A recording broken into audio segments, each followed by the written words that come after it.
Sort of coming chapter 1039. There are many guests at a table so we have to squeeze it. Qin Pingan sat between Xiaomi and Qin Lingjun, Qin Qinglu and Xianxian sat on a bench, Jinghao and Bai Deng, and poor Yinlu didn't know what to do, but they were able to occupy a bench. Although Yinlu felt uncomfortable, he couldn't force anyone to sit beside him. He could only see that the young man in white with the name of Maniac was a jade pure realm sword immortal full of dragon spirit. The rest of Jinghao, especially it was the two guests who arrived at Luopao Mountain later, but Yinlu couldn't see the depth. Since he couldn't see the other party's Taoism, it could explain the problem very well. Yinlu knew how much he weighed. Seeing the embarrassing situation of Yinlu, Zheng Dafeng held the tray with both hands and took the Taoist Xianhui into the seat. Yinlu still had some eyesight, so he hurriedly moved to the edge of the bench and let the doorman with the wooden hairpin and Taoist costume sit there. In the middle, the millet asked the good man mountain master with his eyes. Qin Pingan nodded with a smile. The little girl in black stood up and started to work. Zheng Dafeng pushed the plate to the millet, and she took out a handful of melon seeds from her sleeve and put it inside the plate. He opened the cotton satchel, and poured 2 packets of dried fish wrapped in oil paper into the porcelain plate. Then Zheng Dafeng placed the plate in the middle of the table so that everyone could reach it. Not to mention the vast world, there are not many people in the whole world who dare to treat guests like this. Xiao Mo has persuaded Xiago to go away, to be precise, dragged away the sable-cap girl. Don't think that Bai Jing is only bluffing. If he really wants to fight, he will fight. Qin Pingan and Xianxian smiled and said, Mr. Meiqin, let's drink tea here first and then go up the mountain to drink and the place will be spacious. Xianxian picked up the tea bowl and said with a smile, It's okay, it's very comfortable. Accustomed to the military career, coupled with his personality, Xianxian has never been like the immortal master of Jinghao. As soon as Jinghao heard the name Mr. Meiqin, her hands shook as soon as she picked up the bowl, and her heartstrings tensed instantly. There are not 1,000 or a few hundred scholars who have the name Haoran and the name Meiqin, but who else can a Mr. Meiqin, who can travel with Chen Xianjun to Luopao Mountain? Xianxian glanced at Jinghao, who had already guessed his identity, and said with a smile, On the way here my friend also talked to me about the ownership of Qinggong Mountain. I don't take it seriously. Of course this is your housework and I am one of them. Outsiders have no way of talking. Qin Pingan smiled knowingly. I remember that there were sages in the Confucian temple who commented on Xianxian like this, and there were praises and criticisms in his words. Handsome talent swept across the sky, but when he was just wanton, no one dared to say that he was not at all. To put it simply, when he was leading the army to fight and rule the country and bring peace to the world, others should not make a fuss. Qin Lingjun's mind was not on the elegant young cultivator, he was busy winking with Qin Zhuolio, Good buddy, let's use tea instead of wine and go one by one. Qin Qinglu picked up the wine bowl and drank the tea with an aura of drinking water. Qin Lingjun drank it all in one go, wiped his mouth and sighed happily. Xianxian picked up the dried brook fish, chewed it slowly and nodded, It's delicious. Millet scratched his face, smiled shyly, pointed his finger at the other kinds of dried creek fish on the plate, Mr. Meiqin and the tiger on the ground, yellow spicy diced, they are all delicious. Xianxian squinted and smiled and really stretched out his hand to pick up 2 dried fish from the stream again. Okay, I'll try them all. Millet Grains also squinted and smiled. Qin Pingan introduced with a smile. Mr. Meiqin, her name is Zhou Mili, and she is the right protector of our Luopao Mountain. Xianxian nodded and said, Listen to Zhuolu, it's good. This is what the mountain should look like. Personal opinion. Qin Qinglu had previously reminded Xianxian that he is now a shabby scholar from Luzhou, Beiju, called Qin Zhuolio. When he arrives at Luopao Mountain, don't miss out on Daoist Jinking's side. Out of the corner of Jinghao's eyes, she found that Qin Lingjun, who had been grinning all the time, became more and more uncertain. Is it because he didn't know the weight of Meiqin at all? Did he read less and had a big heart, or did he know it and didn't care? After all, this boy in Xingyi had brought Jinghao too many surprises in the past few days, but any normal person seemed to be confused by Qin Lingjun. Qin Qinglu said with a smile, Jing Qing, do you still remember that I told you that there is a friend surnamed Xian, who will help you introduce him in the future? Qin Lingjun, who had long since taken off his boots and sat cross-legged, looked blank. Ha! Damn, we've had so many drinks and talked so much we forgot about it long ago and I can't talk nonsense that I remember, aren't you embarrassing me? Qin Qinglu raised his sleeves, put his fingers together, pointed to the white bowl on the table and said with a cipher, Cup, come before Nilai. I didn't understand it if I said that earlier. I remember, why don't I remember? Qin Lingjun patted his knees, laughed loudly and gave a thumbs up to Mr. Meiqin. Brother Xen, there is a hand on the wine table, this is it. That is, sit far away or you have to pat your shoulders to show your respect. Xianxia smiled and said, drink too high, don't take it seriously. Chen Lingjun burst into laughter, raised one hand, pushed the door open and was overjoyed. Brother Chen also said that you are a normal drinker. Once you were drunk, you pushed it with your hand and pushed it for a long time? Xianxia laughed dumbly. As a result, the boy in Xingyi was slapped by his master. Chen Lingjun was annoyed and immediately restrained his smile. Brother Xen, I'm not laughing at you, I can't keep my mouth shut when I drink. Don't mind, my family doesn't speak 2 words. Millet reminded softly, Jingqing, you haven't had a drink yet. Chen Lingjun sighed after learning from his own master. You don't understand now, Jianghu Erlang meeting by chance hit it off at first sight like drinking alcohol. Millet didn't want to refute Jingqing in public, but secretly frowned 2 pale and yellowish brows, held the white bowl in both hands and drank tea with her head down. Chen Lingjun knew that he had said the wrong thing, so he quickly changed his tune, turned his head and put his hand to cover his mouth, and said in a low voice, Xiaoli, it'll help you find 10 riddles later. Millet grinned and hurriedly lowered her head. Xianxia glanced at the Taoist priest Xianwei who was just drinking tea for himself, and then looked at Qin Pingan. Qin Pingan nodded lightly. Jinghao was speechless for a long time. The old monk has attended thousands of ceremonies and banquets in his life, but he has never encountered such a trivial wine bureau. Opposite the table is the dragon slayer. Bai Deng has reached the extreme as an enemy, and he has not recovered until now. Drinking tea at the same table with an enemy who killed dragons where there are dragons in the world, is a situation that Bai Deng could not even imagine. As for Yinlu, it is even less clear that he, the former deputy city owner of Xianzhou City, and the Taoist priest Xianwei sitting next to him are the real owner of the Xianzhou City, and the owner of the Taoist hairpin left in the world. After drinking tea we divided into 2 groups. Qin Pingan and Xiaomi Mili were responsible for taking Xianjian around the mountain, and went to Jiling Peak of Zushan to take a look. As for Qin Qinglu, they followed Chen Lingjun to the nearby Jisa Peak for a drink.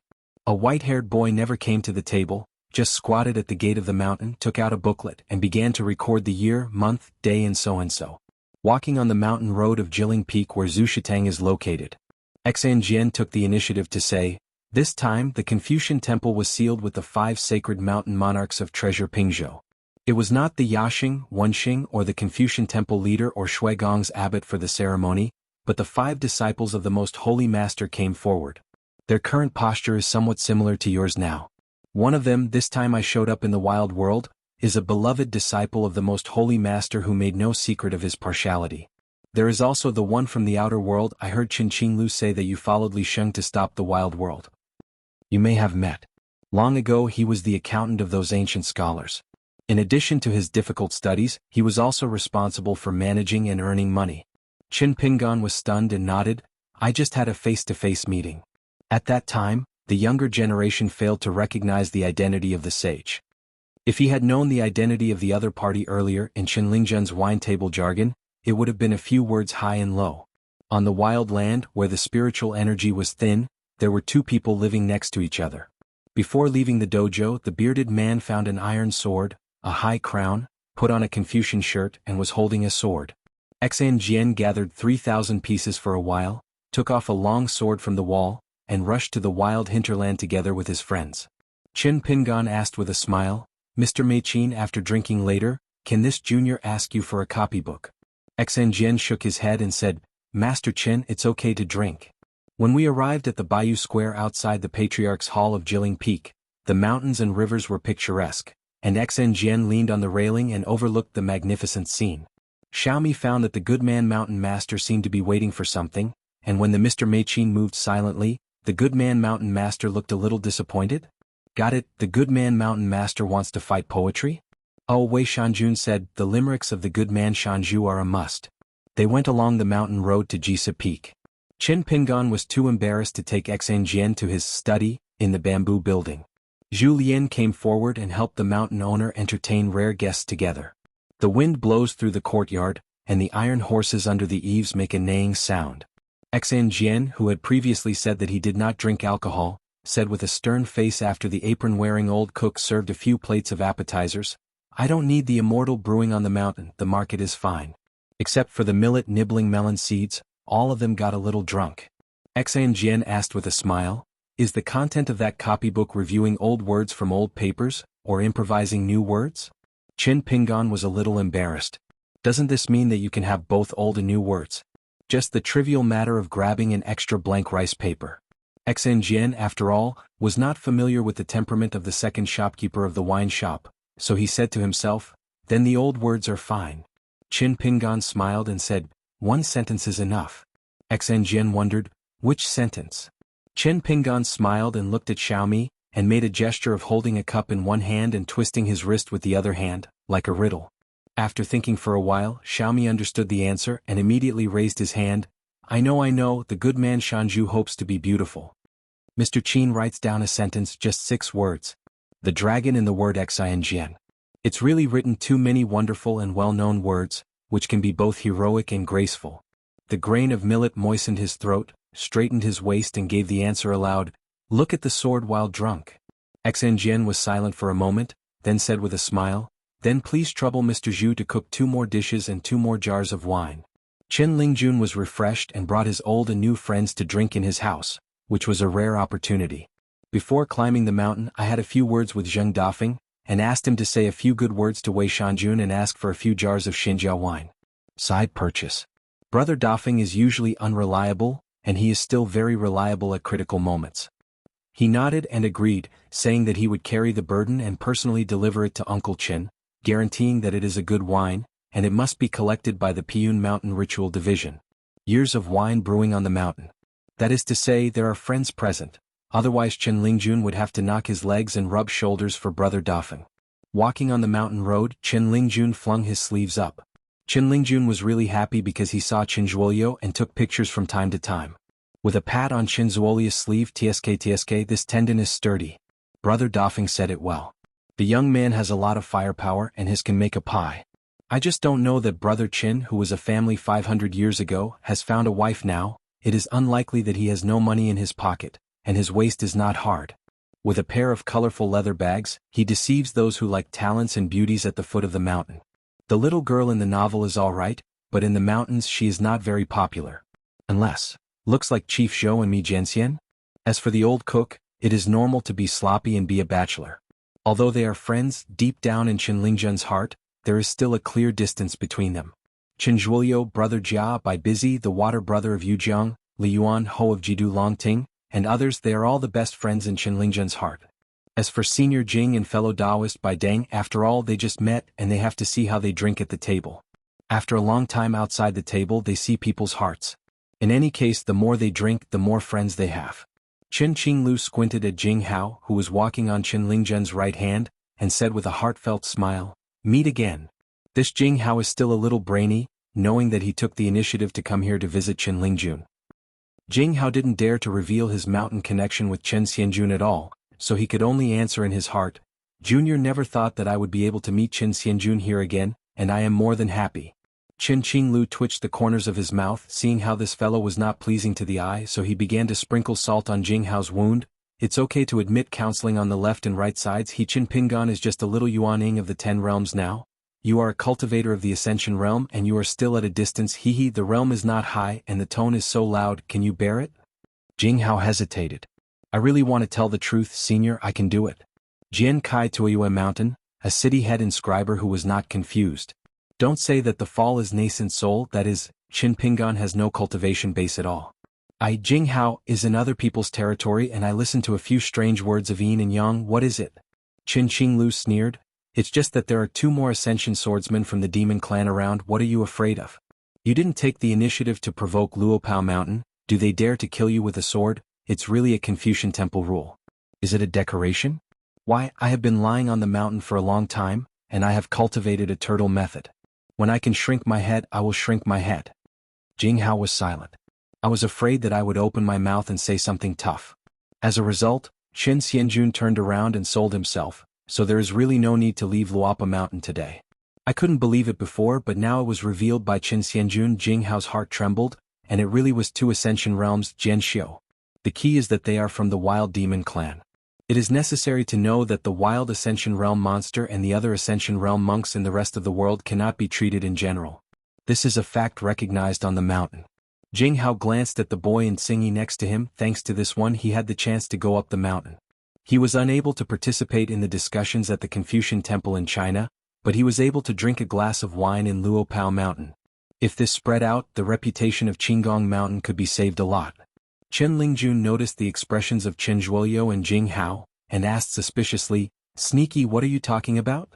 Chen Qinglu smiled and said, "I dare to talk to Immortal Master Jing a few words casually. I am afraid that there is something wrong in what I said, and if I accidentally touch the reverse scale of the predecessors, I will be angry with me." Jianghu is self-aware but unspeakable. Only Chen Lingjun, who was kept in the dark, was still trying to smooth things over there, and persuaded bitterly, "Don't be like this, we are all friends. We haven't even got to the table to drink, so you say such hurtful words. It's not good, listen. Mind, hold back, drink and chat again, there is no seniority at the wine table." At the same time, the boy in Xingyi reminded Chen Zhuoyo in his heart, "What's the matter? Didn't I tell you about the identity and background of Immortal Master Jing before? Don't speak bluntly in front of seniors like Jianghu. The Ascension Realm cultivator has his own temper, listen to me, don't be so rushed when you talk." Chen Qinglu said in a heartfelt voice, "I thought I had a great cultivator on the mountain like Jianghu as a friend, and I forgot about my old friend who was too embarrassing to go out to drink." Chen Lingjun couldn't stand this the most and was a little annoyed. He glared and said to himself, "You can't tell the difference, you are the one who bullshit. I'll punish myself for 3 bowls later, you remember to keep up." After hesitating for a moment, Chen Lingjun was still worried that Chen Zhuoyo had a bad temper and liked the book business. "I know how difficult it is to wander around the world alone. You are not very skilled, you are the best face I also know. So there are some hypocritical things, why do you want me to do me a favor and help you arrange a place to stay in the Beiyue realm? I will not mention it, but if you want to talk about the money of the gods, it is an external thing. After the buddies separated, I still saved some over the years. You can take them all." I agreed in advance. "I will divide it into 2 parts, one for you and the other for the same good brothers. I don't have many friends, I don't have a lot of money in my pocket, and I like to be the uncle, and it's only the 2 of you. Don't think I talk too much and don't be embarrassed. Whoever we are with whom, the hard-hitting friendship is there, so if you encounter difficulties I will give you both the money. It's enough to save the money again. It's not bad for him to keep it. If the money is not enough, he'll borrow it from someone. I'm not bragging. I'm here on Luapa Mountain. It's just a small matter of a sentence and you don't need to owe any favors. Wei Shanjun of Pai Yunshan is the one who likes to hold night banquets. With me that's only a good buddy who didn't cut the chicken's head and burn the yellow paper. Tell it yourself, look, since my money is your money or something, it's a thing? It's definitely not a thing. Also, I just said that if you encounter something that can't be solved by spending money, don't hide it with me today. If you can't do it, look down on me. If you say a word, I will accompany you to leave Luapa Mountain. It doesn't matter if you go to Beiju Luzhou. I have a lot of friends in the mountains over there and they are all things. I used to think that you are a high-spirited fellow. No matter how poor you are still a scholar. I may not like to hear this, so I am not willing to show you the incense that thieves can scare people when they say it." Speaking of which, Chen Lingjun patted his friend's arm lightly, hesitated for a while and said softly, "I know that when I ask someone for mercy, no matter how good the relationship is, the heart will still feel uncomfortable. Maybe the better the relationship, the more uncomfortable it is. It's alright, we'll be at the wine table later, we too have a good drink." Chen Lingjun felt that he was not a fool, and that he had not really encountered difficulties. With the stubborn temper of a pauper like Chen Zhuoyo, he would never travel thousands of miles across continents to come to Luapa Mountain to see him. No matter what others are like anyway, Chen Lingjun always felt that the most difficult thing in the world is to ask a friend a favor, which will make friends feel embarrassed. Chen Qinglu smiled and stretched out his hand to hold the Tsing-Yi boy's head. Chen Lingjun slapped the guy's palm off with a slap and said angrily, "I'm here with you and am almost moved by talking. You're good, no big or small, am looking for a drink. Why don't you feel moved, brother? I'm also very moved." "Ha, then cry for your brother, hurry up." Bai Deng, who only dared to silently follow behind them, was swaying with his legs at the moment. This boy in Tsing-Yi really dared to talk. Does he really not know how the word death is written? Chen Qinglu noticed the flow of his heart, turned his head and smiled. "Little guy, that's all you want to see your ancestors?" Bai Deng was full of sweat and was speechless. As the son of a dragon, he has to drink at the same table as a dragon slayer. Those who shouldn't go out of the mountains really shouldn't go out of the mountains to go outside the mountains. Pushing open the door, which was never locked, Chen Lingjun led a few friends to take a seat at the wine table in the main hall. Soon Jing Dafeng brought a load of drinks, followed by a pink skirt girl with a pastry box and a fruit bamboo basket. Qin Wanshu gave everyone a blessing, put the cakes and fruits on the table and said, "The immortal masters will wait a moment, and the drinks will be delivered immediately." Qin Lingjun was full of embarrassment. Qin Wanshu glanced at Qin Lingjun and said softly, "Treat your guests well." Qin Lingjun didn't even dare to look at her, just nodded vigorously.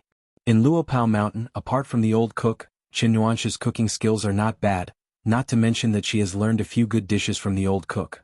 The smart Qin Wanshu went to the kitchen of his house, and soon brought a large food box here, with 7 or 8 kinds of wine and vegetables, full of color, fragrance and taste. Leaving the house, she gently closed the door. Soon the drink started, and the boy in Xingyi's voice was so loud that he seemed to be punching with his friends.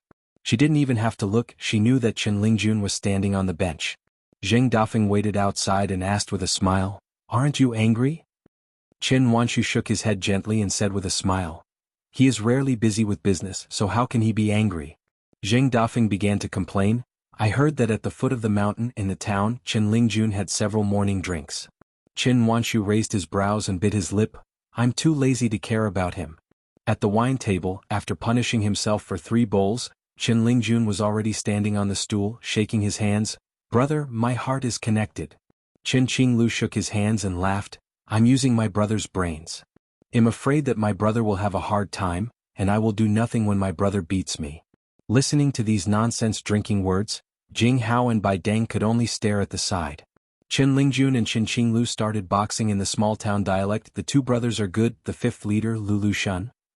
Qin Xianjun in the blue shirt was at a loss to look around at the book and sword, but he couldn't do it, and he paid 100,000 things for 2 or 3 cups. After 3,000 years, a sword swept across the sky, flew over the vast Dongting, and then crossed the ancient Shu Wanqingshan, and came here again not to kill the dragon, but to be full of drunkenness with close friends and to compete with wine. On the border between Yuzhou and Hangzhou, on an official road to Yuzhang County, 3 plainly decorated carriages are inconspicuous. In the middle of a carriage, the Emperor Song He and the Queen Song Mian, all dressed in civilian clothes, sat side by side in the carriage. She lifted the curtain from time to time to enjoy the scenery along the way outside. In the carriage at the end, Zhao Yao, the servant of the Ministry of Punishment, and Li Baozhen, the first official of the Weaving Bureau of Yuzhou who came halfway, were from the 4th grade. One is a hot Beijing official, and the other is a local official on the fringes of officialdom. Li Baozhen smiled and said, "With your light, I can sit and hurry." Zhao Yu smiled and said, "I still have to thank His Majesty's approachable people, so that we don't have to pay attention to those red tapes." Li Baozhen clicked his tongue. Zhao Yao smiled and dismissed it. Although the relationship between the 2 parties was close, he still had to say a few official words. They are real old acquaintances, and they are all children of big families in Fulu Street, Huaihuang County. Over the years, Zhao Yao and Li Baozhen have been in correspondence with each other. Li Baozhen said in his heart, "I heard that the great court meeting in the capital, led by Yuan Jingding, suggested moving the capital? If Dali really moved the capital to the current capital of Luojing, for a certain feudal lord who is now in the wild, it would really be the bottom of the pile. Get paid." The first Hujun of Shujin Lake was Xia Fan, a heroic spirit of the Dali court, and Wu Guanqi, an assistant officer who used to be in charge of the intelligence collection and sorting of the Dali court in the central part of Yizhou, and Li Baozhen, who was in charge of intelligence in the southeast. Colleagues with equal authority. The Dali Song clan is recognized as having 3 official offices: the capital city and the xianxia dynasty composed of localities, the 2nd official office composed of various gods, and the 3rd official office is the Longquan County Kiln Supervision and Construction Bureau, Yuzhou Weaving Bureau and Hangzhou Logging Bureau. These are institutions whose chief officials are not high in rank, but every chief official is a well-deserved emperor. Of course, Lin Jingqing, the Logging Institute, is probably the only exception. Zhao Yu glanced at Li Baozhen, smiled and said nothing. Li Baozhen leaned his head against the wall of the car and pointed at Zhao Yao. "You guy, you like to talk in your stomach since you were a child." In terms of official fortune, Li Baozhen, who is a 4th-rank official, is naturally far inferior to Zhao Yao, a fellow countryman who was promoted by His Majesty as a minister of the Ministry of Punishment. The younger generation who went out of the small town did not talk about cultivating and becoming on the mountain, but Zhao Yao was the most successful official. But if we only talk about the territory of Yuzhou, the top officials are of course the governor and the general of Yuzhou. Neither of them can control the Weaving Bureau and Li Baozhen, but Li Baozhen and the Weaving Bureau can make the two military and political officials in the frontier sleep uneasy. Because Yuzhou is an important military town and a battleground for military strategists, Chao Mao, the general of Yuzhou, is also in charge of the military affairs of Hangzhou next door. Chao Mao was not qualified to take a car at this moment, so he could only follow a group of cultivators who followed the army and rode ahead to clear the way. When Li Baozhen went to Yuzhou Weaving Bureau to take office, Li Baozhen brought two henchmen, both surnamed Zhu, father and daughter. At this moment, Zhu He and Zhu Lu were riding horses behind, following the convoy from a distance. The empress asked in a low voice, "Where is Yu Yu?" Song He smiled and patted the back of her hand, comforting, "Don't worry, this clan elder of yours just looks weak and doesn't speak well. Although she is young, she is actually very smart. Otherwise, how would she become an earthly branch cultivator? The military master behind the scenes?" In the headed carriage, a woman and a girl sat opposite each other, and the little girl kept gazing at the bead on the woman's hand. "You are the Empress Dowager of a country. She has a graceful air and doesn't care about it." She raised her white lotus-like wrist, shook her bracelet and asked with a smile, "Do you recognize me?" The girl shook her head and said something strange, "You must pretend that you don't know each other, even if you haven't seen it before." Nanzhan knew the character of this little girl very well. She looked careless, but Yenner was actually bad, so she continued to ask, "There is no such thing in the Yu family's collection, nor is there anything in our Dalish treasure house of B characters?" The Yu clan of the Xianghu kingdom was not visible in the officialdom of Dali, but only in name, only in charge of the silk and tea services of the local official camp. However, aside from the first-class surnames of the Yuan Xuanhuan family, not to mention the face, just talking about the background and the inside, the Yu family is actually similar to the Qianshui Zhao family and the Zijiayan family, but the Fufeng Qiu family and the Poyang Ma family are not as good as the Yu family, but the inside story is really just the inside story. Few Dali officials dare to say that they understand the context and depth of it. As for the treasure house of the B character of the Dali court, it is a strictly forbidden place, and it is a woman with such an identity. Yu Ye's face was complicated and she shook her head vigorously. "There's no way. Cui Guosher has beaten a few of us, and no one is allowed to use this thing, otherwise even the memory of this life will be erased and become an idiot." Listening to Yuan Huajing earlier, there was a poor who didn't listen to me, an elder who belonged to the cultivator of the earth branch and was my senior just because he found a bead in private, and then he was cleaned up by Cui Guosher himself, and the end was miserable. The little girl patted the Su waist card. It was originally his thing and I belonged to fill in the vacancy. If he did not know the reason, I would still be learning female red embroidery at home. Nanzhan pretended to hear about this and smiled, "You are a monk of the military family. Even if you don't take the place of this person's earthly branch, you will go to Jianghu Mountain or Fengshua Temple to cultivate." Nanzhan joked, "The position of our Grand Master has been vacant for several years now, so you don't have to be so nervous, not to mention that Cui Guosher has always placed great importance on you and has high expectations." The little girl sighed and said pitifully, "In officialdom I also understand the principle of one emperor and one courtier, but the problem is that Cui Guosher is gone, and he still has a hidden officer and junior brother who has returned home. Empress Dowager, don't you? I know the few of us were taught a few times to the death by that hidden official in the capital, and they were cleaned up by him." Nanzhan's face turned pale in an instant, but it wasn't Yu Ye's words that he was outrageous, and that he had committed some taboo in the officialdom, but now the woman had a headache when she heard the name of the hidden official.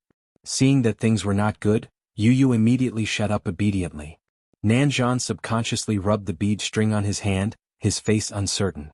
Yu Yu knew that Qin Pingan once walked into the palace, but what happened even if she was a monk of the earth branch she still didn't know. To be able to pretend that you don't know something you shouldn't know is a science. The last time Qin Pingan took Xiao Mo to the palace to meet the Queen Mother Nanzhuang, the reason was to ask Lu Jiang for the shards of lifelike porcelain. At that time, the woman wore the string of bracelets secretly made on the mountain, and each bead was a priceless spiritual rhinoceros bead. And this kind of orb, because it can make people remember the memories of the past life, one is the first life. The Qi practitioner sits down, according to the Taoist formula, rubbing the bead, a mustard seed to restrain the mind, you can get a clear understanding of the time and overcome the restrictions of time. The body is like a colorful phoenix flying with wings, and the mind is in a picture book that records the picture scroll of the past life. The scene of the past life is deeply remembered, and the picture scroll on that page will be colorful, no different from the truth. Some people with shallow memory, a picture scroll, the colors faded along with it, the memory was blurred, and the picture was dry and inky, leaving only an outline. Nanzhan let out a faint sigh and squeezed out a smile, but when she thought of this trip to Lijing, it was very likely that she would meet that in Mud Bottle Alley who was going to run wild, and her face turned gloomy again. Almost any sect with a deep foundation will always have this item. Even Baiyujing is no exception. The purpose is to be able to free some soldiers from the ancestors of the world, and to find a needle in a haystack, to find this life from the vast world of red dust, and then to bring them back to the mountain to renew the path. Jiang Zhaoma of the Ziki building in Baiyujing and Yu Xan of Tongya sect were all in this situation. Therefore, the Lingxi pearl has always been a rare existence with a price and no market. Once it appears in the world, it is the cultivator that must compete for it. Therefore, such treasures on the mountain, no matter who keeps them in their hands, are well prepared and will never be useless. Because those immortal mansions that have no such thing in their own treasury, no matter whether they are unlucky or have no money, when they urgently need a rhinoceros bead to help a certain ancestor get enlightened, they have to ask the sect with the rhinoceros bead. The importance of incense on the mountain. As for the bracelet of the southern hairpin, there are as many as 12 rhinoceros beads strung together. Except for the few used by her, most of the other jewels that contain memories were previously consumed by the unfamiliar squire beside Qin Pingan with a sharp sword light, and they were reduced to rubbish. But Nan Zhuang is also not sure about it. It seems that 2 of the rhinoceros pearls, although they are also dim, seem to be restricted by the unfamiliar, using a kind of swordsmanship. With a jewel, what I remember is only a part of the personnel affairs of the previous life. Those are those pictures that are relatively unforgettable and clear in memory. If you were a man of Taoism in your previous life, you will encounter and pass through the practice pass, with the help of the rhinoceros bead. Naturally, it will not be forgotten, so this move can become a shortcut to mountaineering without sequelae. The old coachman who drove for the Queen Mother Dali all these years reminded in his heart, you have to be careful of the demons you encounter at the bottleneck of Yuanying. If it's really that Qin, you won't even think about entering the Jade Pure realm in your life. The real identity of the old coachman is an ancient god, the chief officer of the Thunder Department. The old man continued, in the heart, all kinds of demons are born. When the heart is destroyed, all kinds of demons are destroyed. Nanzhan's eyes lit up and smiled, thank you, senior, for reminding me. The old man said, it's nothing, it's a sentence written on a novel of ghosts and monsters. I saw it and thought it made some sense. It was very popular in the Yamashita market in the early years, and the price is still cheap. This travelogue is poor. Nanpin resisted the urge to curse. Yu turned into that silly look again. Nanzhan noticed the dignified atmosphere in the carriage and packed up his complicated thoughts, seemingly casually asking, Yu, you are all looking for suitable treasures from the B-character secret vault. If I remember correctly, are there any problems with those? The Xingbu of the card is dedicated to the monks, and with their military merit, they can exchange for the equivalent treasures with the Xingbu. The officials of the Xingbu are all selected from the treasure house of the C character, which has a relatively low rank and is piled up into mountains. Logically speaking, there must be a more hidden A character library. Yu looked at the Empress Dowager with a playful expression. Nanzhan knew that he had lost his words, when I didn't ask. Yu grinned, the Empress Dowager, there's nothing you can't say about this matter, it's not taboo. Cui Guosher once told me that if anyone asks her face to face in the future, she'll tell her the answer. Nanzhan's face was pale and colorless, thanks to the woman's fair skin, she was not so conspicuous.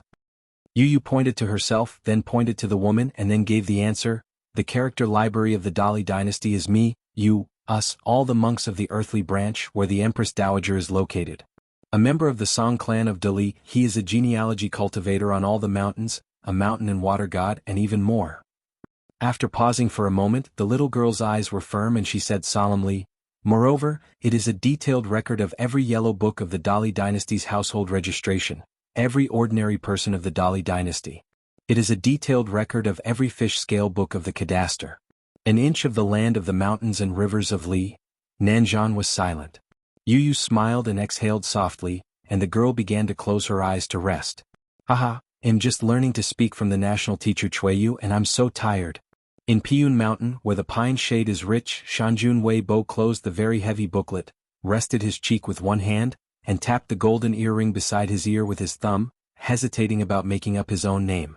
One of the vassal hilltops of Luopao Mountain by Jiantai, Xiaomo is a little relieved, Xiego is whispering with the white-haired boy who is the editor of the genealogy and Guizhuzhou whom they regard as the leader of the alliance, as if they are together discuss big things.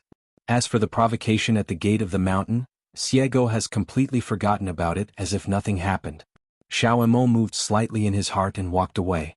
In the capital of Dali, a young monk named Zheng Yi, the young head of the Wudao sect, planned to follow Mr. Chen's instructions in the letter and go to a xianxia inn where it was said that he would not have to pay for his name.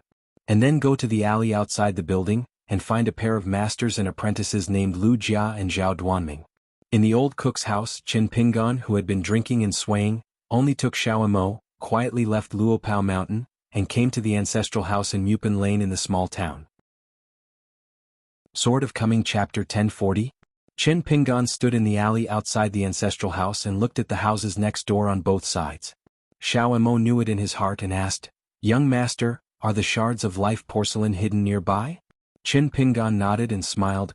"I just don't know if it's in the house on the left or the right. It's well hidden, it's really close to the horizon." On the Hangzhou border, the team stopped at a post station. Because they were officials, they had official duties. The post station had its own arrangements. Just follow the rules and follow the rules. Orderly and orderly, a dozen officials stayed here in an orderly manner. Blocked Caoza Station. If the official acquaintances are staying and want to sleep well, the official guest rooms of the post station are very particular, and you have to stay according to the official position from top to bottom. If it is full, you want to cut the queue and so on. But if you want to eat well, there is no problem. For example, Yicheng can pay out of his own pocket, ask the cook to open a small stove, and make a sumptuous banquet. This kind of thing is not illegal. The good law of the country is not just strict, but must be reasonable, which has always been repeatedly emphasized by the national teacher Chuiyu. Entering the official house, Emperor Songhe reached out and wiped the tabletop, raised his hand, there was no dust, then went to the windowsill, wiped it lightly, it was still clean and dust-free, and smiled. "In the past, Mr. Guan questioned Mr. Master, you manage big things well, this is your ability, but those small things are too much and too meticulous, it is not right, you can't trust the 6 government offices?" Songhe rubbed his thumb and forefinger lightly. It turns out that the little things that Mr. has repeatedly scrutinized and made fine adjustments have been well managed by Mr. over time. The embroidered tiger Chuiyu, in addition to the national teacher Dali, is actually the mentor of Songhe. To a certain extent, Wu Yuan and His Majesty the Emperor are brothers of the same context. It's just that they belong to the same lineage and have nothing to do with the lineage of Wenxing. Yu Mian lowered his voice and asked curiously, "Your Majesty, you haven't said yet, how did the national teacher answer Mr. Guan?" Songhe smiled and said, "I remember that Mr. just replied, I can trust your intentions and original intentions, but not your methods and tenacity." That's the sentence that made our old man choke to death. Beside the post station stables, the old coachman looked at the young Taoist priest sitting on the railing. The old man felt powerless, and just as he was about to speak, the Taoist priest wearing the lotus crown made a gesture of wiping his mouth with his fingers, signaling the other person not to speak. Lu Chen put his hands on the railing and said with a smile, "Put 100 and 1,000 hearts, Pindao is not looking for you to reminisce but someone else." The old man hesitated for a moment and had a guess. Lu Chen immediately stretched out his thumb and shook his hands again. "Senior deserves to be the top spot of Lei Bus Jiangkan division, and the junior admires it." The old man smiled and said, "It would be best for Headmaster Lu to take her away, just to have some fun for the surname Chen. In the future it will be interesting for 2 fellow villagers to meet again in a foreign land, and the enemy's family will meet with special jealousy." Lu Chen has set up a fortune-telling booth in Lizidongshan for more than 10 years, and they are no strangers to each other. Poor Lu Wei, he is still a fairy in the Yinyang family. Lu Chen complained, "If we agreed not to chat, what happened to the senior?" The old man smiled heartily, "Master Lu is a very talkative person, so I don't care about that." Lu Chen's eyes were filled with resentment. "So you can bully the talkative people one by one, right?" The old man shook his head. 10 years in the town, with a flick of the fingers of the chi practitioners on the mountain, Master Lu and I can get together and break up. She's here, so I won't delay Master Lu and Master Lu to reminisce about the old days. The old man left here. A father and daughter came with a horse. Lu Chen moved his butt, landed on the ground, waved vigorously with the father and daughter, and shouted diligently, "Here and here." Of course, I used some tricks to make myself look less young. In Liang's words, it is more like a mature man's vicissitudes. Zhu He felt that the smiling middle-aged Taoist priest looked a little familiar. The Taoist hurriedly gestured a few times and finally made a gesture of shaking the fortune-teller and said with a smile, "Do you remember? Me, the one who set up a stall on the main street in Huaihuang County." Zhu He's face was full of surprise and he said with a smile, Master Lu? Zhu Lu actually recognized the other at a glance, but she still pretended not to recognize this fortune-teller. The father and daughter both went to the stall for fortune-telling in the small town, but they were different. One wanted to know when their daughter was going to be fortune, and the other was to measure their marriage. Lu Chen smiled and said, "Your name is Zhu He, right? Brother Zhu, Pindao has a friend and asked Pindao to ask you a question." Although Zhu He was a little confused, he still laughed heartily. "Master Lu, please speak." Lu Chen smiled and said, "He just wanted to know one thing. How did you make Qin Pingan think that you were a master on the study tour when you left the town?" My friend, talking about this question, is completely incomprehensible. It has puzzled him for years. Zhu He was confused. What with what? Why is he a master, and what does he have to do with this Taoist Lu's friend? Zhu Lu's face was gloomy. She put her arms around her chest, subconsciously making a defensive gesture, wanting to see what medicine the gourd was selling today, the fortune-teller who made her a bad impression back then. In the weaving bureau, Zhu He is the nominal second-in-command, second only to Mr. Li Jizao. Zhu He is in charge of a large group of subordinate craftsmen, including the official and the chief master, and is responsible for helping the chief official to keep an eye on the specific weaving of large and small affairs. His current status is somewhat similar to that of Lin Jingqing, the assistant officer of his hometown kiln supervision and construction department, so Zhu He is already in a state of idle retirement. Daughter Zhu Lu is quite different.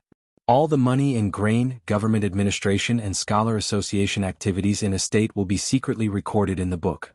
The group of people she manages belong to the veritable eating imperial food, but they do not pass the Ministry of Household, and the secret folds that the Weaving Bureau regularly submitted to the imperial study in the capital were almost all from her hands, and Li Baozhen, the weaving officer, was only in charge of polishing the brush. Lu Chen leaned his back against the railing and smiled at them.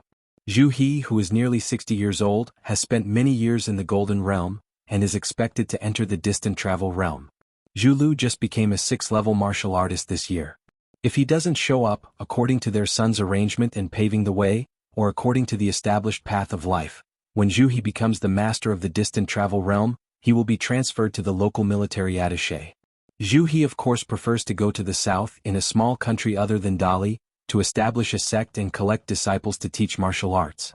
As for Zhu Lu, she will break through the realm step by step, and then one day she will die at the height of the martial Dao level of the distant travel realm, and she will complain and be unhappy. On the road of her life, there are always two figures in front of her. One is the sweetheart who seems to be close at hand but can never be asked for, her son Li Baozhen. The other is the unreachable back of the blue shirt. It is the same age in the mud bottle alley. Zhu Lu was horrified by the Taoist priest. Lu Chen smiled and asked, "Miss Zhu, have you ever heard of a saying, the Zhu Chen family will never be against each other?" Zhu Lu frowned and shook his head. Lu Chen smiled and said, "This is an idiom from Qingming xianxia. It is not widely spread. It is only in a place called Zhulu County in Yuzhou and everyone knows it. So you haven't heard of it, it's very strange." Zhu He heard a mess. Did Chief Taoist Lu say something wrong? So weird? Shouldn't the ending be not strange? Lu Chen said slowly, "In terms of background you started early. In fact, compared to the long eyebrows in Taoya Lane, Longquan Jianzong is already Xialing of Jade Pure Realm Jianxiu, and that grandfather is a small town opening a wedding shop. Hu Feng, who is Kai Dao Huang, the co-owner of the world's engagement shop, is better than many small town peers. So Zhu Lu, you have been complaining about your bad luck for so many years. Very wrong. Because to a certain extent, although you were born in Lizhu Cave, you are a foreigner with a very rich background because you don't even need a backer. Your backer is your previous life and yourself. You even entered the town earlier than Pindao and reincarnated into the Li family on Fulu Street so that one day the water will come to an end, and then you can push the boat with the flow. This is a good saying, it is pushing the boat with the flow for your eldest son, Li Shixing, protect the Dao. During this process you will continue to grow and climb very fast. For example, Ma Kuxuan and Lu Xianyang, how fast they have broken through these years, you can only fast not slow." Lu Chen raised his fingers together. Pindao can swear that if there is a lie, he will be struck by lightning. In the distance, the old coachman who used to be in charge of the Lei Buzhankan division really couldn't take this by Yujing third headmaster. In fact, in the Qingming world, there is an idiom that is not widely circulated, called Zhu Chen Ji Hao. In addition, there is a relatively uncommon saying that the Zhu Chen family will never contradict each other. Because of his background, Lu Chen did not lie today. Even in the eyes of the old coachman, Zhu Lu is an excellent background. It can even be said that among the younger generation in the small town, as long as Ruan Xiu, Li Lu and Li are ignored, Xixing is a small group of people who don't talk about it. She is a well-deserved leader. She is indeed better than Xialing and Taoye Lane and Hu Feng from Happy Events Shop, because Zhu Lu belongs to half of the Outlanders in Lizidangshan. As for the opportunity, it was also given to her early. Even Qin Pingan, it may not be clear now, Zhu Lu is one of the young people who chatted the most in their spare time, such as the old coachman Aunt Feng and Lu Wei. They're all guessing where she came from. Although the clouds cover the fog, this in itself can explain the problem. If the background is not big, how can the landscape be hazy and make them feel like seeing flowers in the fog?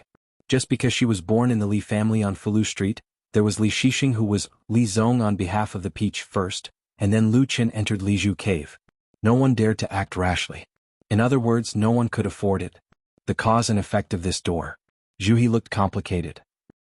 Zhu Lu gritted her teeth creaking, her fists clenched tightly, and the blue veins on the back of her hands burst out. Yuzhou in the Qingming world, you can regard it as a continent on this side of the vast world, for example. The Taoist stomped his feet, Aquarius continent under our feet. In fact, this analogy is not quite accurate. Lu Qin pointed to the north. It should be said that it is the Beiju Luzhou with a larger territory, because Yuzhou belongs to the first-class state in the Qingming world. There are two places in the Yuzhou region that are most famous. One is Huayang Palace in Difei Mountain. Taoist priest Gao Gu, he is now the 8th in the world in the Qingming world. The other is the ancient battlefield in Zhulu County. And your previous life was the local Taoist priest over there. And the biggest thing your predecessor did was to make Zhulu County a battlefield site. The last Taoist priest to fight with you at that time was this one. Gao Gu, who was forced down the mountain, has always been a master of masters when it comes to being aggressive. Zhu He lightly grabbed Zhu Lu's arm, and his eyes signaled her not to be afraid. Zhu Lu was expressionless, staring straight at the Taoist priest, and words popped out from between his teeth. You to the bottom, yes, who? Lu Qin just said to himself, let's use an analogy again. There used to be a gambling table. Some people only had a few copper coins in their hands, and some people had a few taels of silver in their pockets, and it was carrying a sack of gold and silver ingots. As a result, I made a wrong bet, and the bet was soon over and I lost. According to the development of a certain context, you will first know Li Huai have experienced some things, and then follow Li Xixing to travel to Beiju Luzhou, and you will also get a dagger engraved with chasing the deer, and this just one of the many opportunities you deserve. Think back carefully. When you left Fulu Street when you were young, did you ever meet a poor boy who was arrogant and might be wearing open-crotch pants at the time? Well, you saw him later, but you still didn't like it no matter what. Stand up. Yes, you must have been with Li Baozhen earlier. I guess that in the Li family mansion you must have repeatedly weighed the battle between heaven and man, and finally chose the second son, who was more partial to the wife of the master instead of the eldest son. Maybe it's because Li Zixing's name did not bring the word treasure. Because this is your robbery. A lot of the knowledge in our life comes from the books we read in our previous life. Of course, there are books inside and outside the book. So the books we read in this life are not only for the present, but also for the next life. In your previous life, it was because you were so smart, you kept accumulating, and eventually, at a certain moment, it blossomed, causing you to lose the big one because of the small, so you missed a natural opportunity to join the path, and in the end instead make a big mistake. It is still the headmaster by Yujing who can help you to intercede, and then help you find rectification and make corrections, and you can save yourself from death. Therefore, in this life you will start all over again, and you can either make up for your faults or, as always, look, you are just too smart, so smart that you are not smart at all, and now you start to resent the poor road. Why didn't you call on you earlier, and why did you stand by? You have to know, how old are you when Pindao goes to Lizidangshan to set up a stall? Do you think that a person's fixed character is so easy to change? Otherwise, why is there an old saying called jianghu? Easy to change and hard to change? Besides, it's your father who has nothing to do with you, Pindao. You still like to blame others and you never like to look for problems from yourself. If you are like this, even if Pindao entered the town 10 years earlier, maybe it really works, but unfortunately Pindao is so weak with small arms and thin legs. Yes, do you think that you can enter Lizhu Cave? You can help by saying that you can help? Besides, we people, we have to encounter something and suffer hardships so we can change our minds by ourselves, make up our minds and make a vow. Asking for more blessings, always thinking of meeting noble people to help you on the road, this kind of mentality is unacceptable. In the Book of Sages and Sages Li Baozhen read, there must be such a sentence: if you can't do anything, you will turn to yourself and you will return to the world. Ask outside? Lu Chen turned his eyes away, smiled and said, Zhuhi, Zhuhi, you are good at everything, you are honest, and you are kind-hearted. It's not too late to make amends, maybe, probably. An old man to this day is still full of guilt for the young man of the year. He is sincerely happy for the achievements of the young man in Mud Bottle Alley, but he does not dare to show the slightest real emotion on his daughter's side. After all these years, it's not easy. Lu Chen put his hands horizontally, tapped the railing lightly and looked up into the distance. What is a gaming table? You don't want it, someone wants it. Zhu Lu asked, who are you? Lu Chen smiled and said, Pindo's surname is Lu, think big and think high. Zhu Lu didn't realize it, tears streaming down his face. Lu Chen smiled and said, Miss Zhu, you don't need to cry so sadly, it's not too late to make amends. Otherwise, what is Pindao doing to you and telling you the truth just to make you regret it? Pindao is a big man who can be counted on the mountain. Very busy. The old coachman snorted. You are one of the few great cultivators in the world. There is nothing wrong with this sentence, but you, Lu Chen, are very busy? Life takes a step by step, such as reading, writing, and writing. You must write stroke by stroke, conscientiously, and write calmly. Lu Chen raised one foot and gently twisted the ground with the toes. It's said to be 3-year-old to see old age, but in fact each has its own clumsiness of writing and speed of footsteps. People's blessings and achievements. Besides, they are really willing to work hard. A stupid person is willing to see more and learn to be smart, and a smart person is willing to behave in a stupid way. According to the saying of your hometown, if you have a kung fu, you will not be seen to die early. Seeing the merit slowly, it has a new atmosphere of its own, which can surprise others and scare people. Lu Chen stood up straight, stretched his waist and said with a smile, someone has a saying that is a good one. The storm is bad and the barnyard grass is in good spirits. There is no other way, that's all. You, me, him and her. And we all work together. Okay, don't look at Pindao with those cannibalistic eyes. Pindao will give you another choice and opportunity to say goodbye to your father, and then follow Pindao together. Return to your hometown. Zhu Lu, Pindao has opened the skylight like this to say bright things with you, and the ugly words are ahead. If you still can't cherish it, Pindao can only laugh and laugh. Lu Chen raised one of his sleeves, shook it and said lazily, do you know what this is? Pindao advises you, it's best not to know it for the rest of your life. After walking along the way, the Queen Mother Nanpin found that she liked to chat with Yu, so she took the girl into the house together. When she took the initiative to pour the water, Yu asked a question that only she could ask. He raised his head and held a cup and asked in a low voice, the Empress Dowager, do you have Changchun Palace wine? I'm tired of the boat and car. I'm a little tired. Drink a little wine to refresh myself so that I can chat with the Empress Dowager. Let's use a glass of wine to grow our spirits, let's drink with a bowl.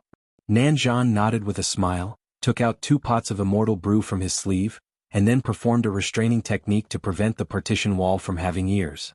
He gently bumped the wine bowl with the girl and drank it all in one go. The woman took the initiative to say something about what she set up last time. The inside story of the reception of Xuanhuan at the banquet was of course the process of being modified by the Empress Dowager. The truth and the false were confused. For example, she said that she was very sincere and offered Qin Pingan a very high price at that time. Li Song is willing to do his best to devote his human, material and financial resources to help him cultivate and climb all the way to the bottleneck of the Ascension realm. Nan Zhuang said, her eyes were red and there were faint tears in her eyes. She took a sip of wine, stretched out her palm, brushed the table lightly and murmured, you said it is like this, why can't we talk about it? In a face-to-face discussion with Chen Pingan before, she said that she was Jin Dan, but she was actually Yuan Ing. However, Qin Pingan could see through the realm at a glance. You really dared to say, the Empress Dowager, don't be angry, to be honest, you shouldn't talk like this, talk about money and business with businessmen and talk about sages and sages with scholars. Find another opportunity to talk about feelings with buyers and sellers, and do business with scholars. Nanzhan was stunned for a moment, then raised his head and smiled, it seems reasonable. Yu asked cautiously, the Empress Dowager, Lord Yingguan didn't do anything unethical to you, did he? That guy, when he is good at talking, he is good at talking, when he is not good at talking. Forget it, if you don't want to, if you don't dare to think, don't think about it. Nanzhan and Yu chatted for a long time, each finished drinking a jar of wine, but was kidnapped by the little girl and took away the 2 jars of Changchun Palace Immortal Brew, which were good things come together, and Yu took a big stride. Leave the house. Nan Hairpin sat alone in the room, looked around and felt resentful in her heart. She twisted the white bowl with her fingers and held it up high, about to knock at the table. After just thinking about it, the Nan hairpin was put down gently, and he couldn't be bothered to hold his breath with a white bowl. She leaned back subconsciously and almost fell to the ground, only to remember that the seat she was sitting was just a bench, not a chair she had been accustomed to for many years. The woman was so angry that she waved her sleeves vigorously and smashed the white bowl against the wall. She sighed again and brought the white bowl that was about to be smashed back to the table. The woman who stared blankly at the empty bowl, the more she thought about it, the more aggrieved her chest was heaving. At that time, she was certain that the other party would not dare to commit murder in the capital. A closed disciple of Wensheng, how can he act rebelliously? The key point is that if he has some sense and brain, how can he bear the thriving Dali Foundation, especially the achievements made by his senior brother Chuiyu, in the hands of your junior brother Qin Pingan? As a result, Nanzhang's head was beheaded by the other party. If she hadn't immediately used a secret method of Lu's family heritage. Thinking of this, Nanpin couldn't help rubbing his forehead, then stretched out his palm and gently brushed his neck. This guy who stepped on all the way suddenly became rich and his bones were lighter. Just like that, a young squire with a yellow hat and blue shoes entered the palace. The person who led the way at that time was Lu Wei, who claimed to be half a fellow countryman with Chen Pingan. This ancestor, Nanzhuang, whose real name was Lu Jiang and Lu Tai, all came from the Lu family's clan. The one surnamed Qin not only lit a lantern talisman for her, but also gave Lu Wei a cloud of incense sticks. He cut off Nanzhan's head, pressed her head down and forced her to kowtow like pounding garlic and finally flipped the table. The reason why Nanzhu took the initiative to ask to leave the capital with the emperor this time was not to travel around the mountains and waters, but for two personal matters, and they couldn't get around that Qin Pingan. One thing is to confirm with Qin Pingan whether there are still a few rhinoceros beads left in the bead string in his hand. The second thing is that she wants to know whether she can break away from the Lu clan of the Yinyang family in Middle-earth, and completely distance herself from the behemoth that makes her feel lingering fears. Just like the old coachman was at the fire temple before and was ridiculed by Aunt Feng, if he couldn't do it he would confess to Qin Pingan, sell it well and expose Lu Wei's old bottom there. It's not that the old coachman was not tempted, but he still gave up the idea. He really felt that even if he provokes Jianxiu, he shouldn't have a grudge against the fortune-teller. After provoking Jianxiu he only suffered a few swords, but if he could handle it he would turn the page. But it is not a matter of a lifetime to have a grudge against the Yinyang family's chi practitioners, especially the Lu clan of the Middle-earth. The old coachman was so afraid of the Yin and Yang family, not to mention the insider who became a chess piece on the chessboard, Nanzhu. It's just that for some reason, since Lu Wei returned to the family, she seemed to have completely forgotten about her Lu Jiang. Among today's southern hairpins, there is a green bamboo hairpin made of ordinary material. Yu found out, but she didn't go into it, she just thought it was the leisure and elegance of the Empress Dowager. After all, she looked very elegant. Previously in the palace, she didn't have it, and she didn't dare to deceive the young hidden official who was deeply involved in the city. She did secretly put the piece of natal porcelain back into Lizhu cave. While Nanzhan's face was changing and imagining, an unfamiliar voice suddenly sounded in his ears. How does it feel like a small weaving bureau official who could only eat dust behind the carriage just now can suddenly be on an equal footing with the queen mother of a country in the Dali dynasty? Nanzhan slowly raised his head, only to see a young Taoist priest wearing a lotus crown. As for the woman beside the Taoist priest, she seems to be surnamed Zhu? Is it the maid next to Li Baozhen, the weaving officer? She didn't even look at it. The woman was only sluggish for a moment and soon returned to normal, then burst into tears, quickly stood up, stepped back, stood still, and then knelt down and kowtowed, making a loud bang. It was only when she thought about distancing herself from Lu Jiang that she had no more thoughts at this moment. Li Hua took the rein and shouted with a crying voice, "Lu Jiang pays respects to her ancestors." Lu Qin jumped sideways and stretched out his palm. Don't admit your ancestors to Pindao. Pindao already owes a lot of debt.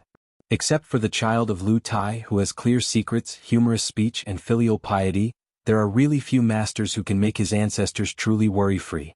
When I encounter something, I like to kowtow to my ancestors. When something happens to my ancestor, I will kowtow to you, okay? Just work?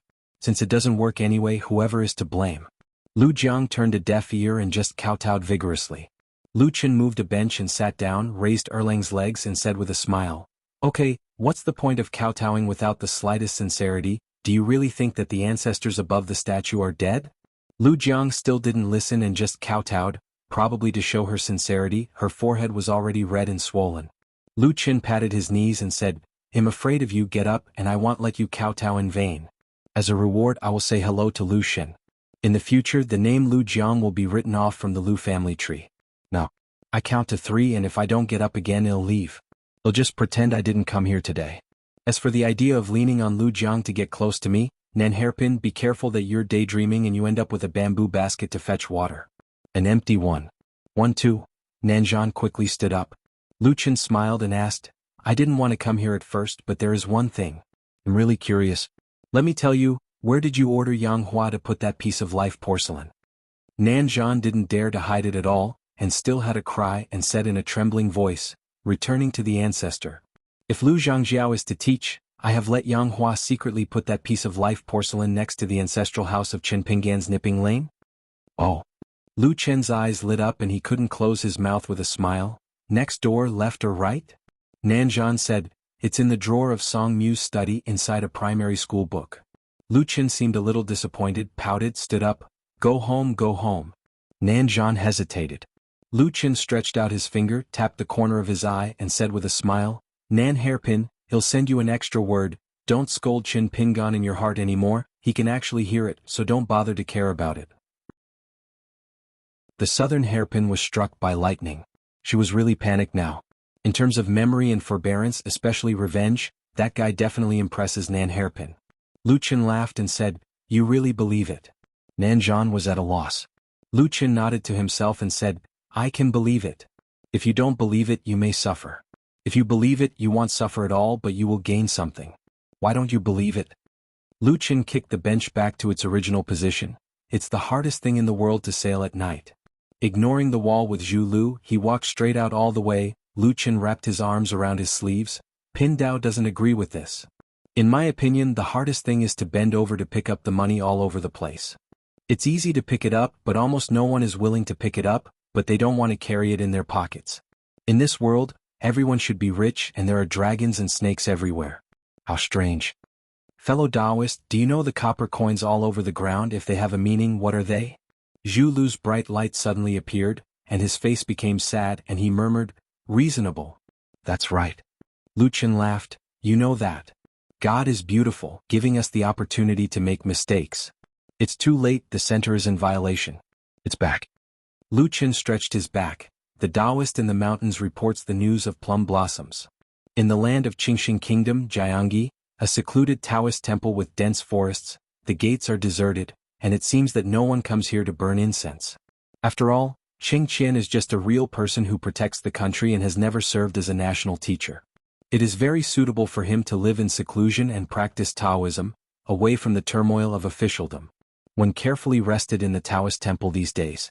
Cheng Laozhen, who looks like a child, bathed and changed clothes today, and went to the patriarch's palace to light 3 incense sticks. Purple smoke rose up, and then a woman emerged from a picture. It was the master of Lingfei Palace, the patriarch of Dongting. Walking out of the ancestors' hall together, Qing Qian and Xianhuan ancestors talked about the current situation in detail. It turned out that a spoiler suddenly popped up not long ago, and the posture was to compete with Ling Figuan for the Hehuan Mountain boundary. Except for the Emperor Lu of the Qingxing Kingdom, the other monarchs of the 2 countries around Hehuan Mountain have signs of changing their words. Qing Qian said, "The 3 of us are in the imperial palace in the capital, and we have to discuss with His Majesty the purchase of the mountain. Faithful, let us know." Xiang Jun wondered, what background do they have? Didn't they leak any rumors before? As for the opening of Hehuan Mountain as a private dojo and Lingfei Temple going down the mountain, the other party stopped him halfway, but Xiangjun was not very annoyed but more curious. Cheng Qian explained, "In the previous 2 times this group of people acted more secretly, and the other party was directly looking for the emperor and discussing matters face to face. 1 man and 2 women, foreigners, have used a blindfold. It can be seen that the other party's bid is very high, otherwise the emperors of the 2 countries would not take the risk of enmity with us and earn such hot fairy money." When he came to a quiet and elegant courtyard, Wen Shun was waiting here, and was reaching out to tease a koi in a water tank. "Knowing that it is the sale of our Lingfei Palace, as long as you are not deaf, you should also hear that Chao Zushir has appeared in the Hehuan Mountains before, and they dare to be so flamboyant and blatantly compete with us for territory. I wonder why." Xianxuan turned a deaf ear and Qing Qian didn't care. When Xian was in a bad mood recently, and he had his own reasons. Although Qing Qian didn't know about the discussion outside Fanwan Mansion, when Xian was moved here by Jingxin's Xingzi to recuperate. The injury was not minor but not too serious. Lingdan and medicinal diet, it is inevitable to take care of them for a few months. There is only one thing that makes Qing Qian more attentive. It seems that when Jing has tried to sit and forget several times during this period of time, well, the whole person started to get cranky. There is a chess set and some old chess records in the house. The 2 pots of chess pieces are both carefully polished from black and white pebbles in the stream. The material is ordinary but it is very careful. Xiangjun took off his boots outside the house, walked into the room with bamboo mats, sat on the side of the chessboard, stretched out his hand and invited, "Qing Qian, let's talk about a game." After Qing Qian took his seat, he smiled and said, "It is better to obey orders than to be respectful." When carefully did not take off his shoes, and sat at the door with his back to both sides of the game, absent-minded, brows furrowed, and his expression extremely gloomy. If it wasn't for the Taoist temple of another family, when Xian would have scolded him a long time ago. It is possible for him to drink too much. With the strength of alcohol, Yufeng would find a secluded place in the mountains, and he had to smash countless hills. Just because he has been miserable in recent days, every time he closes his eyes, does his homework and concentrates a little, the face of that woman will appear in his mind, her slightly sarcastic expression, especially her hot and cold, extremely contradictory eyes made when Chen have to withdraw a mustard seed every time he started to sit and forget. As a result, the speed of his recovery from his injuries was much slower than he expected by a day or two.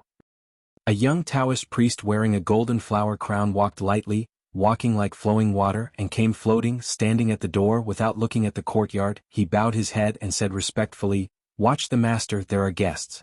When I came to the door, 3 people, 1 woman and 2 men, were all chi practitioners, and the disciples couldn't see their cultivation, and they claimed to be negotiating a deal with the Guanju. Qing Qian hung her fingers in the air, looking at the ancestor of Xiangjun. She nodded. Qing Qian gently landed on the chessboard with a clear voice and said, "Bring them here." The board, when carefully came to the interest, listened to the sound to identify the position, listened to the footsteps and breathing. He didn't look like the kind of accomplished Taoist person. Could it be that there were some scumbags with stinky money in their pockets, stunned, and left the mountain the top is too far, but dare not take the Lingfei Palace, which has just been promoted to the head of zone, seriously?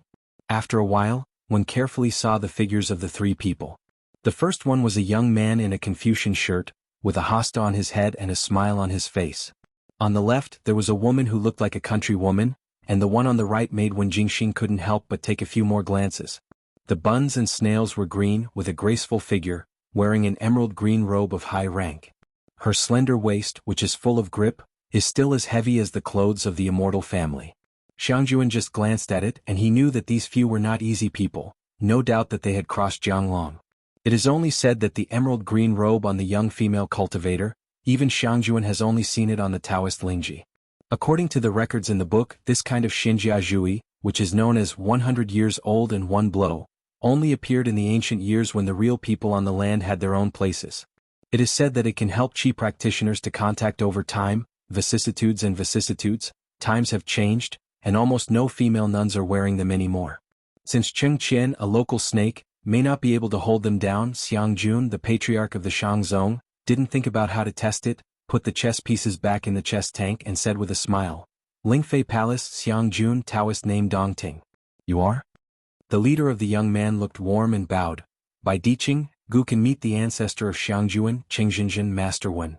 The maid on the side, the autumn waves were flowing and she silently gave a blessing. She was just such a silent movement with a lot of style. Only the middle-aged village woman remained motionless. One carefully thought he had heard it wrong. "You are Gu Kan? Why did the high apprentice in the middle of Jingju and Beidasheng go here to start a stagnant site where birds don't shit?"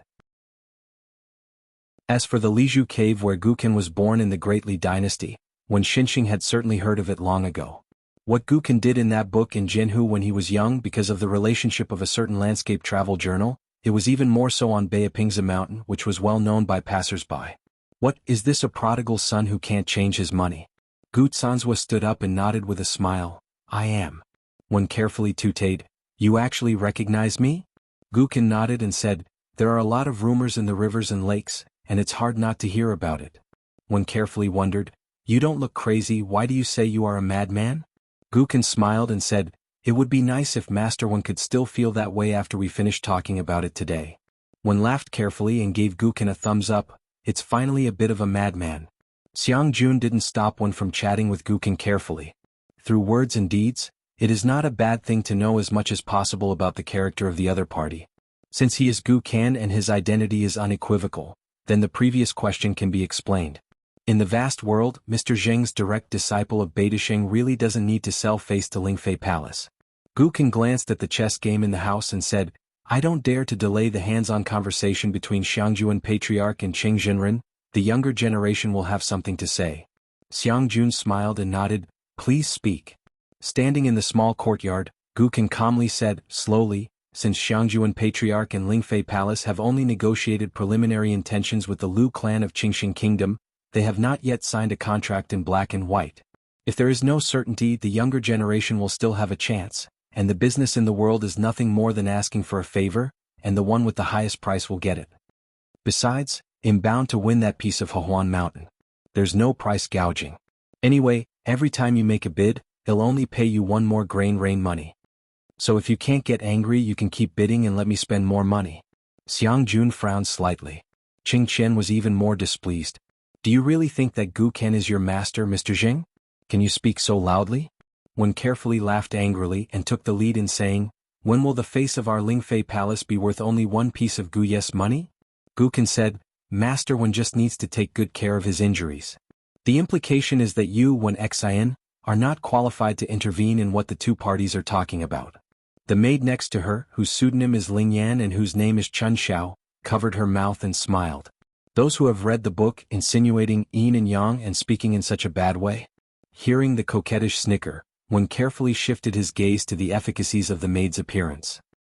In an instant, Wen Jing's eyes flashed, and his mind was uncertain. A Dao heart fell into an ice cave, his qi machine was not running smoothly and his face flushed. Fortunately, he returned to normal soon, but fine sweat oozes out of his forehead. Gukin glanced at the face at the moment, he narrowed his eyes, retracted his gaze, looked playful and said in his heart, Ancestor Xiangjun, when Xin is a qualified qi trainer, any sect will cultivate it well, and the wind on the mountain will be well cultivated. It's big and the road is rough, but don't be careful if you say that you will die prematurely. Xiangjun said indifferently, are you threatening me? Gukin shook her head and said, Junior is just laying out facts, reasoning and possibilities. What's more, as long as you and I don't move to rescue soldiers and turn around and look for Master, do you think I need to talk nonsense to you? It's just a business, it's just more money than money. When I came here today, I already gave Lingfei Palace and Chao Tianjun its good. Xuanhuan Mountain, Zai Shujian Lake? If it's really Shujian Lake, it'll set a life and death statement, I will screw all your heads off. Han Xiao has the highest realm, and is one of the top cultivators in Beidasheng. She could hear the conversation between the two sides, she was amazed, and couldn't help asking for the experience in her heart. Didn't you agree to have a good chat with that Xiangjun? Why did you change your mind temporarily? Gukin doesn't look like Gukin anymore. Lingyan smiled sweetly with his heart. Master seems to have seen someone he knew through those warm and careful eyes, and this person has a close relationship with that person, so he was angry, very angry. Of course, this is related to the Master fought such a fierce battle with us on the wild side, and then went to fight with Chao Ci for the second fight. The injury added to the injury, and it was inevitable that the Tao's mind would be unstable. It was all related. Entering the fairyland is a mental journey of seeking truth, and the relationship is even greater. Han Xiao smiled and said, Little bastard, know Gukin so well? Lung Lian laughed and said, Don't say it so badly. In the future, if I can't say it, I will call you sister. Don't worry, you are a housewife and I can be a child. Han Xiaosa walked to Lingxian's side, twisted the neck of her white, greasy, slippery hand and shook it. Little girl, you can't shut the door when you talk? Your mouth is full of feces, are you with your ass eyes? In an instant, the whole courtyard was filled with a chilling aura that was as condensed as a substance. Lingxian shrank his neck, begging for mercy again and again and saying he didn't dare. Qing Qian was a little shocked. Is this infighting? As expected of a monk who came out of Baidi City. Gukin said, I'm busy with business. Han Xiaosa loosened her fingers, rubbed her neck effectively and said timidly, Master, don't blame me, it's your aunt who bullied others. Wen Xian was restless. Qing Qian's face paled when he heard the words.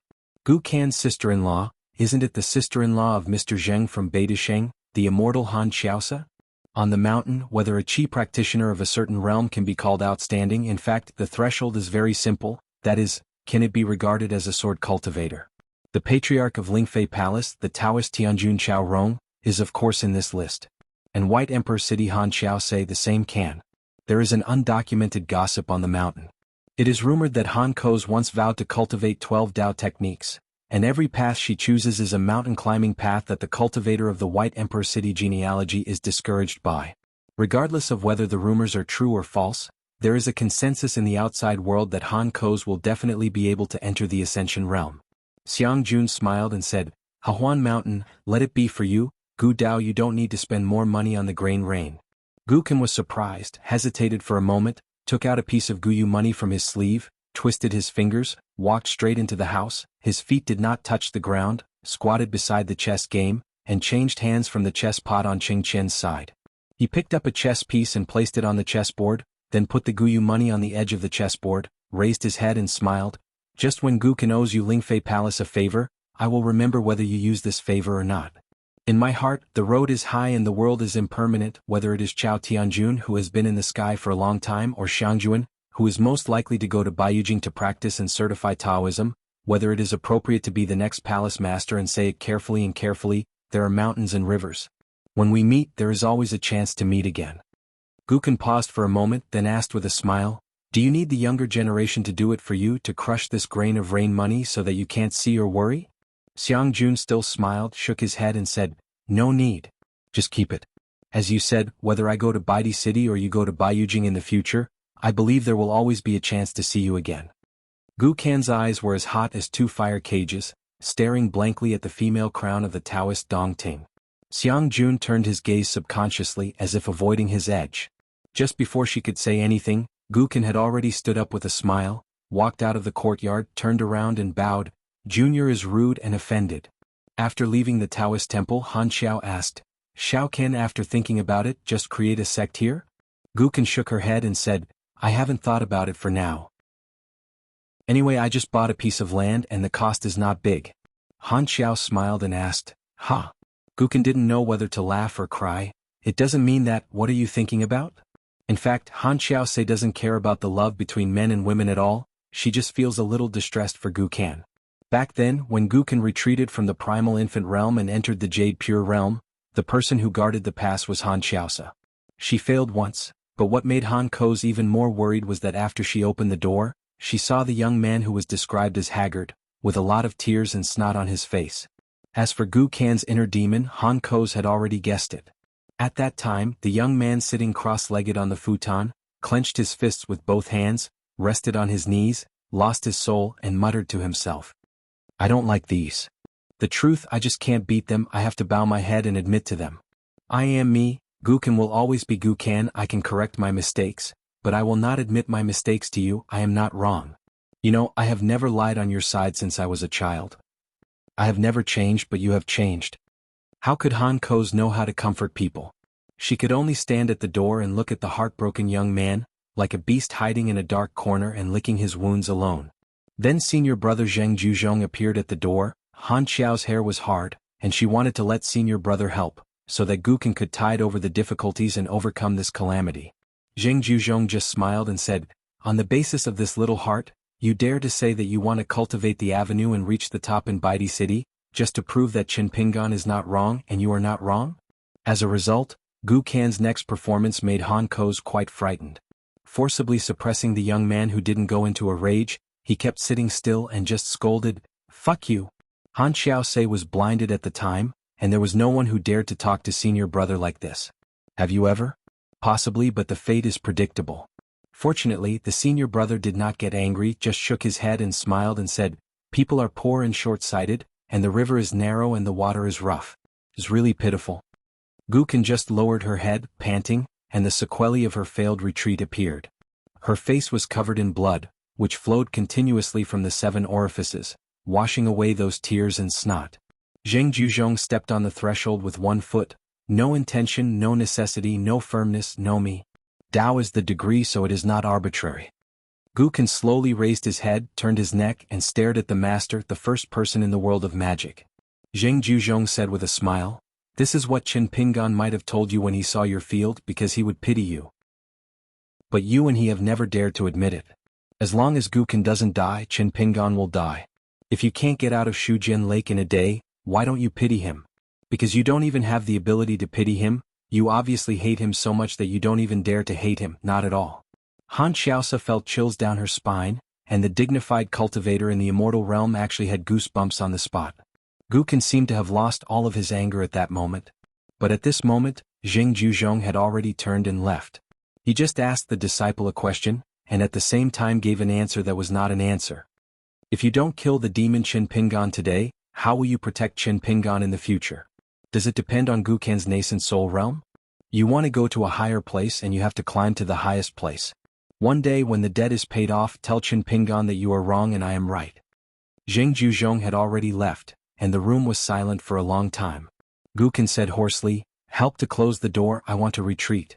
Han Koz remembered very clearly that day Gukan, who failed to retreat in less than a stick of incense that day, had already successfully exited the retreat. In the world of Qingming, Mizhou, the boundless and vast plains, there is a solitary Yaya peak. Some people were standing on the top of the peak and he has been staring at the blue sky since he was young.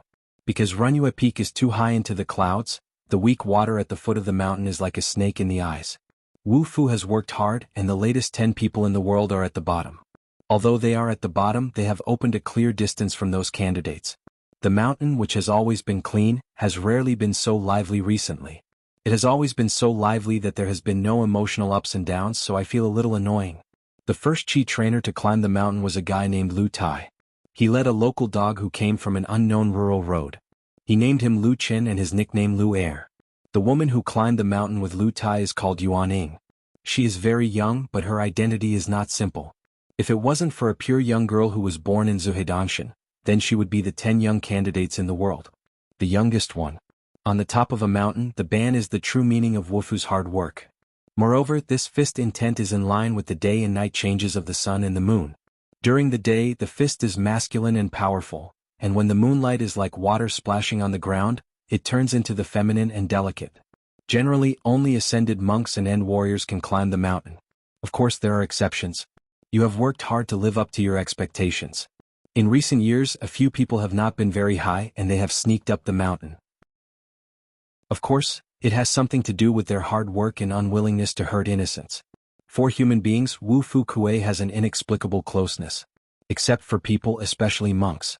Having worked hard to live alone in a grass hut, this sloppy young warrior with a thin body, a full beard and a scruffy face, did not know where he came from or where he was going. When I was young, I seemed to have opened my mind and remembered things. All the previous memories were blank. I walked in the Mizhou plain just because I could see the high mountain as soon as I looked up. By the side there is no sense of fatigue at all. It was a long time ago that the child realized his strangeness. It turns out that not everyone can breathe and practice qi, but just walking on foot, they have the will to get up on their own, and they continue to grow as if there is no end. Usually the only hobby is to make ink. This process does not delay the hard boxing practice. Before, under the eyes of hard work, young men and women who were like gods and Taoists took a dog to the mountain.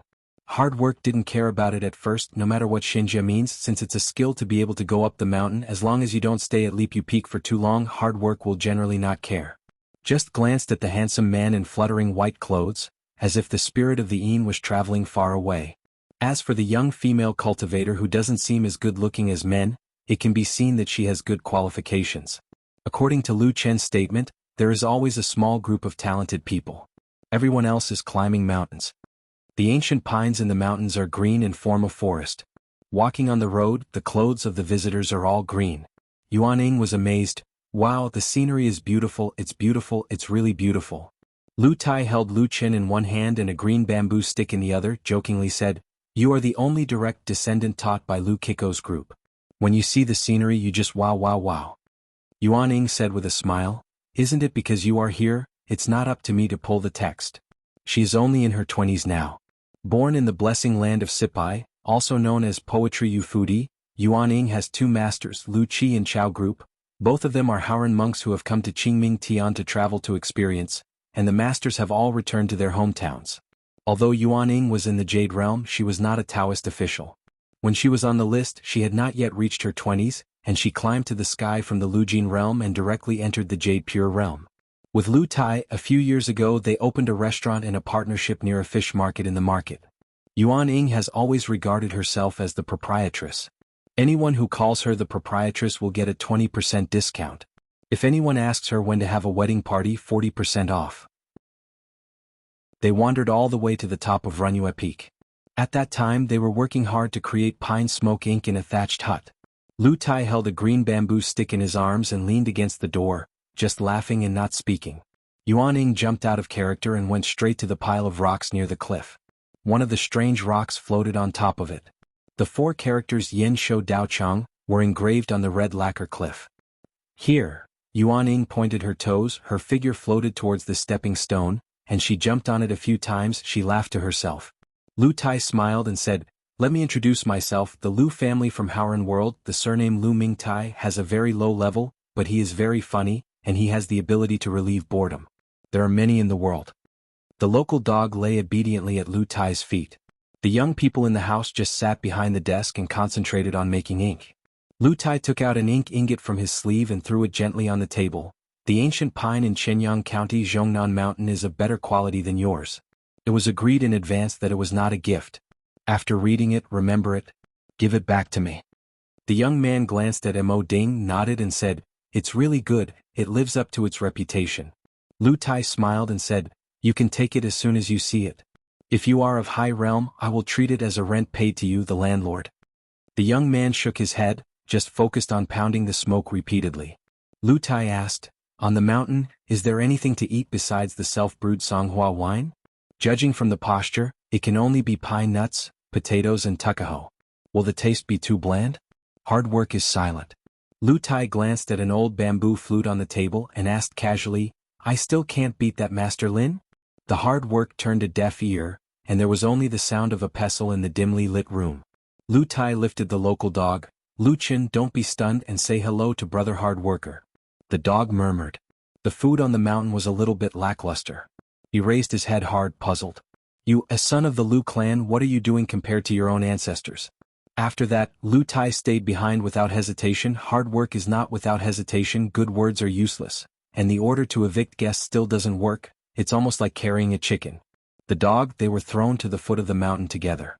As a result, Lu Tai and the others climbed the mountain again and again. They tried so hard to teach him a lesson. The guy fell on his back and pretended to be dead on the ground until the middle of the winter. I asked him what he wanted to do and Lu Tai said to wait. Hard to ask how long it takes to wait. Lu Tai said that at most 1 month hard work will stop talking. As a result, a month has passed, but still did not wait for the so-called people of Lu Tai. Hard to think that this guy is making excuses. Fortunately, he is eating and drinking here. As a result, Lu Tai raised his arm and put his fingers together. "I swear to God, if there is a fake from the ancestors to my generation, everyone will suffer." Thunder strikes, the sky strikes 5 thunders. The female cultivator named Yuan Ying was still booing next to her, talking loudly. "If you work hard, I will let you stay for another half a month. If you can't wait, then go down the mountain. You will not even think about climbing in the future, believe it or not." The little chicken of Lu Tai, pecking at the rice, agreed very readily, then sat on the threshold and said earnestly, "Brother Kuei, you can't continue like this, leap yeffing one by one because of your status. You are intimidating and high in realm.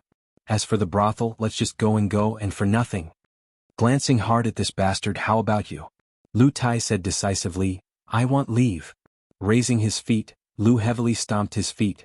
"Fall to the ground and take root, don't move the nest." The hard worker in the house said indifferently, "Then you'd better prostitute for nothing." Lu Tai clapped his hands. "I just said that Brother Kuei and I are generally wonderful people. It's a pity that we don't have a good relationship with me." He said hard, "It's only a day away. If you can't wait for someone, don't blame me for being rude." Lu Tai nodded and went to burn incense. I don't know if it was a mistake or something, but there were people climbing the mountain the next day and there were more than one.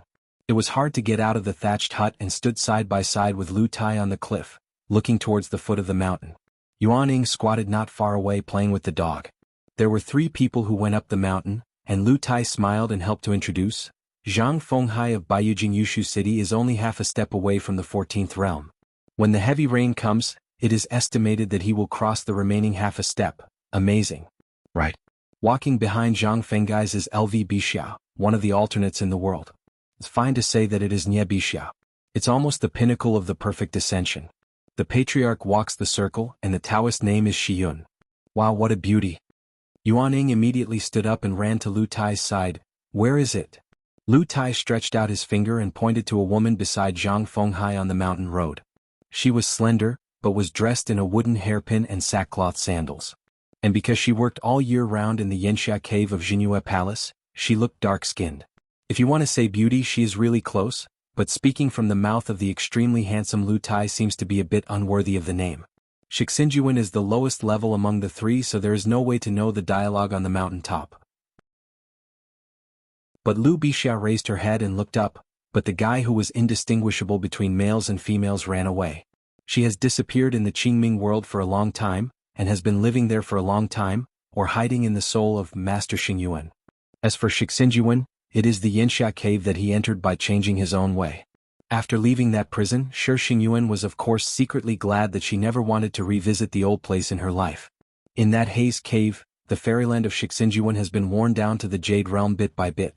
The only regret is that the growing wheat field is 30% better than previous years, and we will never see you again. Lu Tai squatted on the ground, rubbed the dog's head, raised his head and smiled. Brother Hard, why don't we make a bet? Shaking his head hard. Lu Tai is a talker, even if he ignores him he can keep on talking. Lu Tai changed his method and made a bet with Zhang Fenghai, betting that he would definitely be able to achieve what he wanted, and after that he had to promise him a trivial matter for Lu Tai. Zhang Fenghai agreed without hesitation. The cultivator who voluntarily gave up his identity as a Taoist official in Baiyujing didn't even ask who the other party was or what it was. Lu Tai sighed with emotion. As expected of our sect master Zhang, he is majestic. If you follow him, you will definitely be able to eat a lot. Afterwards, Zhang Fenghai went to the top of the mountain, first knocked down a piece of rock at the place where Daozu rested, rolled into the weak water, and then went to the house to find hard things to talk about. Not to mention Shi Xingyuan, even Lu Bixia who had seen the wind and waves and Yuaning who always had a big heart were shocked. Only Lu Tai's frightened appearance was fake and he extended his thumb to Zhang Fenghai's back. Sect Master Zhang, you are unparalleled. Sitting hard behind the table, there was a row of 100,000 ink ingots formed on the table in front of him. Zhang Fenghai crossed his arms around his chest, leaned against the door and said, I plan to use Runyue Peak as the location of the sect, what do you think? Hardly frowned. Well, talk about this when you're in the 14th realm. Zhang Fenghai said, you don't need to be the suzerain, you are not suitable to be, and it is not good to be, so you only need to put your name on the sect genealogy, and I will be the suzerain. Stand up hard.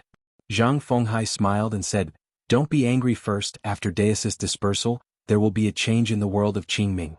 You can't avoid it. Instead of waiting, it's better to be the first. He asked hard, did you make an appointment with Lu Tai in advance? Zhang Fenghai shook his head and said, see you later. Lu Tai raised his voice and said, heaven and earth can learn from it. Kuei said with a sneer, if I remember correctly, the Taoist ancestor said that I have the three treasures to hold and treasure them, because I am kind and frugal, and I don't dare to be the first in the world. Zhang Fenghai was silent for a moment. You are a little out of mind. Lu Tai jumped and said angrily, Zhang Zongzhu, you are arrogant, don't say that to my hard-working brother. Zhang Fenghai smiled and said, but your temper is so good, you can endure him for so long. Lu Tai was lying on the windowsill and explained, what we mean by sect master Zhang is not complicated, it means that he has left Baiyujing and he doesn't even want Yushu City's Taoism. Now it's a Taoist priest. Then there is the golden rule that Daozu said, put it in the Qingming world, it applies to everyone has to listen and you have to endure it. It's only you, it happens to be you, that's why I came here. Sect Master Zhang is the same reason, but am more selfish. I just want to have a lavish hospitality place and reunite with friends in the future and have face. Sect Master Zhang is very fair, he wants to replace Daozu and make certain things that he thinks not right get on the right track step by step. Lu Bixia took a deep breath. Teacher Xingyuan is even more unstable. If it wasn't for the guy who broke the secret, they actually didn't know what Zhang Fenghai wanted to do. Only the pines on the top of the mountain are like tides. It was the guy who broke the silence. Sect Master Zhang, after all, this is where Daozu rested. Let's move the stone back to its original position. If you feel ashamed, I can call Sister Lu to go to Ruoxue to find the stone. Hearing these rude words, Lu Bixia, Shi Xingyuan, and Yuaning breathed a sigh of relief almost at the same time. he said hard. "I'll talk about this when you are in the 14 realms." Xuanhuan nodded and said, "Yes. It's actually the same word with two meanings. Previously, it was said to wait for Zhang Fenggai's 14th realm to fight again. The meaning of hard work now is that if you can reach the 14th realm, you are qualified to start a sect on this Leap You Peak." Lu Tai rubbed his hands and said, "Okay, it's good to talk, we have to celebrate, let's kill the dog to eat meat, stew dog meat in winter, that taste." For the first time Yuan had a different opinion with Lu Tai and she stared. "Lu Tai." Lu Tai smiled brightly and said, "Just to see you all so bored, make a joke, relieve boredom and see that you are nervous." After that, the two groups of people stayed here. With Lu and Taiwan, the two sides quickly got to know each other. Probably apart from Baiyujing, this place in the world is the most recent month. In the dark of this night, Lu Tai pulled hard. Everyone randomly chose a stone to sit on it and each had a drink. Under the leadership of Lu Tai, they began to look forward to the future. Inexplicably, a bunch of 6 people gathered together in order and worked hard. Lu Tai Yuaning, Zhang Fenghai, Lu Bixia teacher Xingyuan. A mountain without the name of a sect for the time being, a pure martial artist and 5 chi practitioners. According to Lu Tai's vision, the suzerain must be Zhang Fenghai, the patriarch Lv Bixia, and the one in charge of money is Shi Xingyuan. The chief worship should be hard work. But the second person in the martial arts of the Qingming world directly refused. So Lu Chen volunteered himself and did his part. Yuan took advantage of the situation and became the second seat of worship. There are 10 people in our sect, which is enough. Any more is to raise waste. Senior sister, why are you staring at me and you didn't say anything about you? Shi Xingyuan said helplessly, I didn't even look at you, what nonsense. She really didn't think Lu Tai said anything ugly. That's why I misunderstood senior sister. Lu Tai snorted, our sect will have the most in the future with a total of 11 people. Then every 100 years, one will be eliminated and one will be added. If you are one of the 10 people in the world and 10 candidates, you can stay still. Becoming the top 10 pure warriors in the world is also the same treatment. One day our sect will be a master of the masters. Don't be stunned and give some applause. Zhang Fenghai just raised the jug high. Lu Bixia smiled, so, I'm really looking forward to it. Shi Xingyuan raised his head and looked at the 2 bright moons in the sky. He was in high spirits and it seemed that he had to practice well.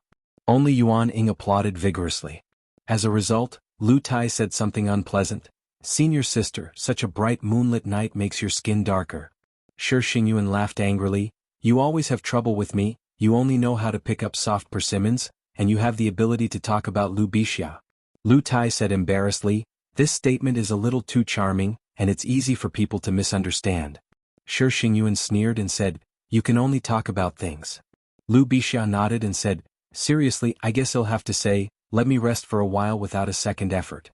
Lu Tai clasped his fists with both hands, I'm afraid of you, admit defeat and admit defeat. Zhang Fenghai laughed. His face was strained and there was a smile in his eyes. Lu Tai raised his head and took a sip of wine and wiped his mouth, the substitute of the world of sages and sages in ancient times. The manifestation of the stars and stars of today's heroes.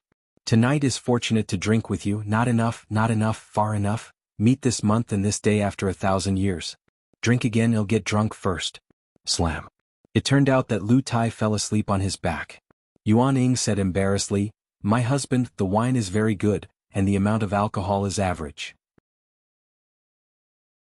On the top of the capital of Dali, next to an old man who was enjoying the scenery, Sun Chu, who had come here in confusion, stopped and said, Sun Chu Xiaoguan, I have seen Hong Langzhong. The clear-faced old man nodded and said with a smile, I called you here temporarily today because someone has just entered Beijing, and it is more appropriate for you to show up to receive them. The old man didn't wear official uniforms. In fact, apart from attending court meetings, this 5-rank official of the Ministry of Rights was not required to be so restrained. This is a special case of Dallas officialdom. There are only 3 of them in the capital. They are the most in line with the reputation of being clear and expensive. Except for the Department of Examinations of the Ministry of Personnel and the Department of Wuxuan of the Ministry of War, they are the ancestral halls of the old man. In name, the 2 servants of the Ministry of Rights can jointly decide the merits and demerits of the various mountain and water gods of the Dali dynasty, but the real person who cares about the specific matters is actually the priest of the ancestral temple, so this prominent position of the old man, it is called, Little Heavenly Official. Sun Chu asked in his heart, Master, is this person related to Mr. Qin? The old man nodded and pointed to a young monk from a foreign country walking on the street. His name is Zheng Yi, but he doesn't belong to Luopao Mountain Monk, but when Qin Pingan was in Shujian Lake, he always took Zheng Yi by his side. It was Xianxia, the neighbor next door to the island, relying on luck and his own efforts. Now Zhenji is already the head of the Wudao school, and he is the top spot of an immortal mansion, so his route to Beijing this time, the espionage on the side of the Ministry of Punishment, early. It was sent to our ancestral priest Qingli. Because he has such a relationship with Qin Pingan, I think it is better to let you come forward. The Ministry of Rights and the Ministry of Punishment didn't say much, and the objection is not big once or twice, it's just like forming a default rule by each yamen, which is very good. Sun Chu smiled and said, if there is not much objection, there is still objection. The old man twitched the corners of his mouth. Every government office is following the rules, it's nothing, no one has any selfishness. Wu Yuan, now the prefect of Chuzhou, is not only the son-in-law of the Yuan clan of Shangzhou Kingdom, but also one of the few students of the national teacher Cui Yu. The new kiln superintendent who took over the position of Chao Gingxin Jianfeng, is the 4th grade. Xuanhuan, the original official of the Ministry of Households, went to Beijing to serve as the prefect of Baoshi County some time ago. And so on, between the imperial court and the yamen, there is always going to be a quarrel, and the Shanshui officialdom is no exception. Sun Chu asked, Master, am I going to see Master Zheng? The old man said, Furry. You don't know how long to wait? People have only entered the capital with the front foot, and you will block the road with the back foot. Isn't this telling Zheng Yi that the court is watching his whereabouts? Sun Chu smiled and said, I said that on purpose. It's been a long time since I heard Master's teaching. The old man couldn't help laughing. Not long ago, Sun Chu was only in Nangxinfeng, a 9th grade junior officer who was temporarily in charge of the repairs of the capital temple in Honglu Temple. In the capital of Dali, they are not called officials. Now Sun Chu has been transferred to the arsenal department of the Ministry of War and has been promoted, but this promotion is not without warning. As early as when Honglu Temple was the prelude class, Sun Chu was able to take charge of the Beijing Temple Affairs Department and the Promotion Department. In addition to the official duties of the office, and when the lord of the Luopao Mountain Qin Shanzhu was in Beijing, Sun Chu followed him, so he just went up one step and became the 9th grade without any waves.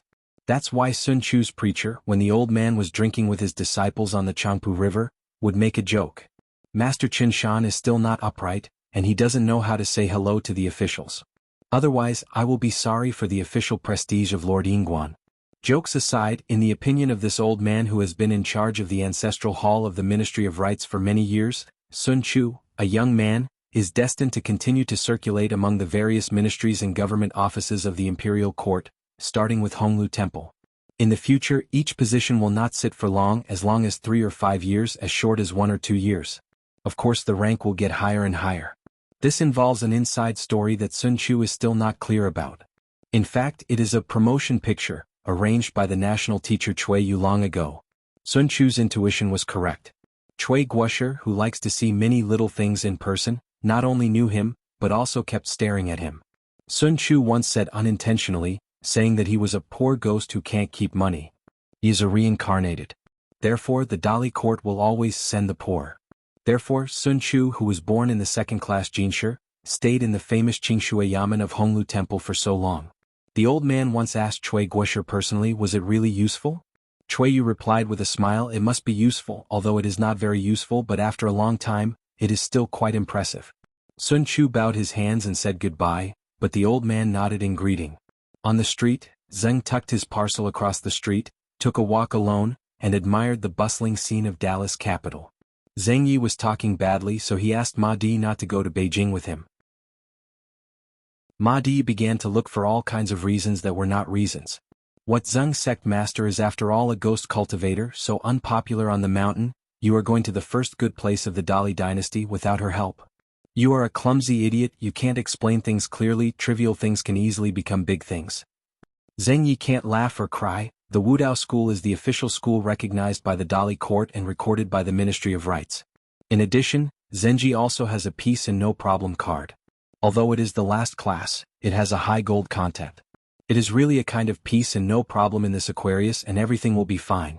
Ma Dui also knew that she was making trouble unreasonably. Seeing Zheng Yi's unusual insistence, she had to back down and let Zheng Yi go to the Lilifeng in the capital to help her buy some books and antiques that she could get doubled if she succeeded and sold them again. Zheng Yi slowed down a little but soon returned to his normal pace. In front of the road there was a young man with a jade tree facing the wind. It was estimated that he was a Beijing official. If he was an official or not, Zheng Yi had a clear look, but this young official was more bookish. Sun Chu cupped his hands and said softly, "Sect Master Zheng, my name is Sun Chu, I work in the Arsenal Department of the Ministry of War. I just got the news and left the government office to come to see you." Zheng Yi was at a loss and bowed his hands to return the salute. Pedestrians hurried on the road. Sun Chu and Zheng Yi turned sideways to give way at almost the same time. In order to prevent the other party from misunderstanding and thinking more, Sun Chu explained the reason to Zheng Yi directly, and used the words of his heart to reveal his identity as a Qi practitioner. "I was working at Honglu Temple before because I was with Mr. Chen's student Chao Qingqing. It was the same year as the imperial examination and he was also a friend. So the last time Mr. Chen came to Beijing, Honglu Temple asked me to be in charge of the reception. In fact, I didn't do much from the beginning to the end, but thanks to Mr. Chen's light, I won several awards at Lilifeng. This is a rare and expensive ancient book. The imperial court has long known the relationship between the Wudao school and Mr. Chen, so when you appeared in the capital this time, Honglu Temple decided to let me be responsible for the reception after considering it. It belongs to the officialdom. Cross-department secondment, work as a coolie, no wages." After all, Sun Chu didn't tell the truth when it involved some unknown officialdom insider. Zheng Yi thanked him again and said, "Lord Lao Sun is here." Afterwards the two of them walked together, Zheng Yi the head of the faction and Master Sun. Sun Chu couldn't help laughing. "Master Zheng, you don't need to be so polite, just call me by my name, but it really doesn't work, Brother Sun too." Oh. Zheng Yi smiled and said, "Master Sun has always called me the head of Zheng." Sun Chu nodded and said, "Then let's change our tune and call him by his first name." Zheng Yi grinned, "It's good to be brave." Sun Chu asked, "When you arrive in the capital, where do you want to go?" Zheng Yi nodded and said, "Before I came I made a list. I would like to take a good look at the 20 small places." Sun Chu said, "Do you have relatives, friends and a place to stay? If there is none for the time being, I can help arrange accommodation. The official residence of Honglu Temple will definitely not be simple, but if you say how good it is, there is definitely no place. The advantage is that there is no need to spend money. I can lead the way in the famous big inn in the capital, and there are them nearby, but with my little salary I would never dare to boast about Haikao and say anything about food and shelter." Zheng Yi smiled and said, No, Mr. Chen helped to recommend a place. It's a xianxia inn in the capital. I know the exact address and plan to live there." Mr. Chen said in the letter that the shopkeeper of that inn was called Gai Yen, and he could live there without spending any money. In addition, Mr. Chen also asked Zenji to go to a street. At the entrance of an alley outside a Yun building from the registration number, you can see a nascent soul immortal named Lu Jia, and a man from the Zhao family in Tianshui. As a teenager you can also let the latter take Zheng Yi to the capital together. Mr. Chen has always been meticulous in his work. How to get from the inn to the alley is clearly written in the letter. Zheng Yi hesitated for a moment. No matter how much he didn't know about officialdom, he also knew that people came here with good intentions, and it would be against the rules to let them go home. Never thought about. Sun Chu nodded and said, "Since Mr. Chen has already made arrangements, I will not have much to do. Anyway, if I have something to do, I will go to the arsenal office to find me." Sun Chu took out a pocket sword box with the word Tian engraved in seals from his sleeve and handed it to Zheng Yi, while Sun Chu himself kept a box with the word Earth, which was convenient for the two sides to send letters with flying swords. "Comes in handy again." Sun Chu stopped and said with a smile, "I want follow. I seized the opportunity to take a break from my busy schedule, so I will go to Lilifeng to read books. It's annoying to read books and not buy them, so I have to change bookstores often." Zheng Yi said tentatively, "Can I make an appointment with you to go to Lilifeng together? And a friend asked me to help me buy books. I don't know how to do it and am only going to be deceived." Sun Chu nodded and said, "It's all official business." Zheng Yi grinned. This Master Sun, who was serving in the Ministry of War, was somewhat similar to Mr. Chen. Of course it was just a resemblance. There was only one Mr. Chen in the world. Sun Chu said in a heartfelt voice, "How is the toll calculated?" Zheng Yi was stunned for a while. After all, he had been with Mr. Chen for a long time, and immediately said, "At least 3 books that Master Sun likes but can't bring back." Sun Chu smiled and said goodbye. Zheng Yi bowed his hands and said goodbye. Looking at Sun Chu's back, he felt a bit more like Mr. Qin. Later, Zhenji found the Xinjiang. If Mr. Qin wrote in detail in the letter, he might not have been able to find it. He knocked on the door, and there were two young female cultivators in charge of hospitality. Guoyingbi and two others. They are very enthusiastic and they are naturally handsome, Yingyin Yanyan like a pile of fat powder with warm words, one son, one fairy teacher, but Zheng Yi is a little uncomfortable. After hesitating for a while, he didn't say that he was a friend of Mr. Qin, and he didn't ask the innkeeper if Gai Yen was there. Zheng Yi honestly paid a deposit even if he stayed. After Zhenji entered the room. Gai Yen is in her own house with her legs crossed, looking at the ledger, doing abacus. Not bad, business is booming. Lord Yingguan did business and sure enough he had a few brushes, but he just helped to provide a few ideas, and the business of the inn improved immediately. Zheng Yi put the package away, thought about it and put it back together again, left the inn and went to the alley.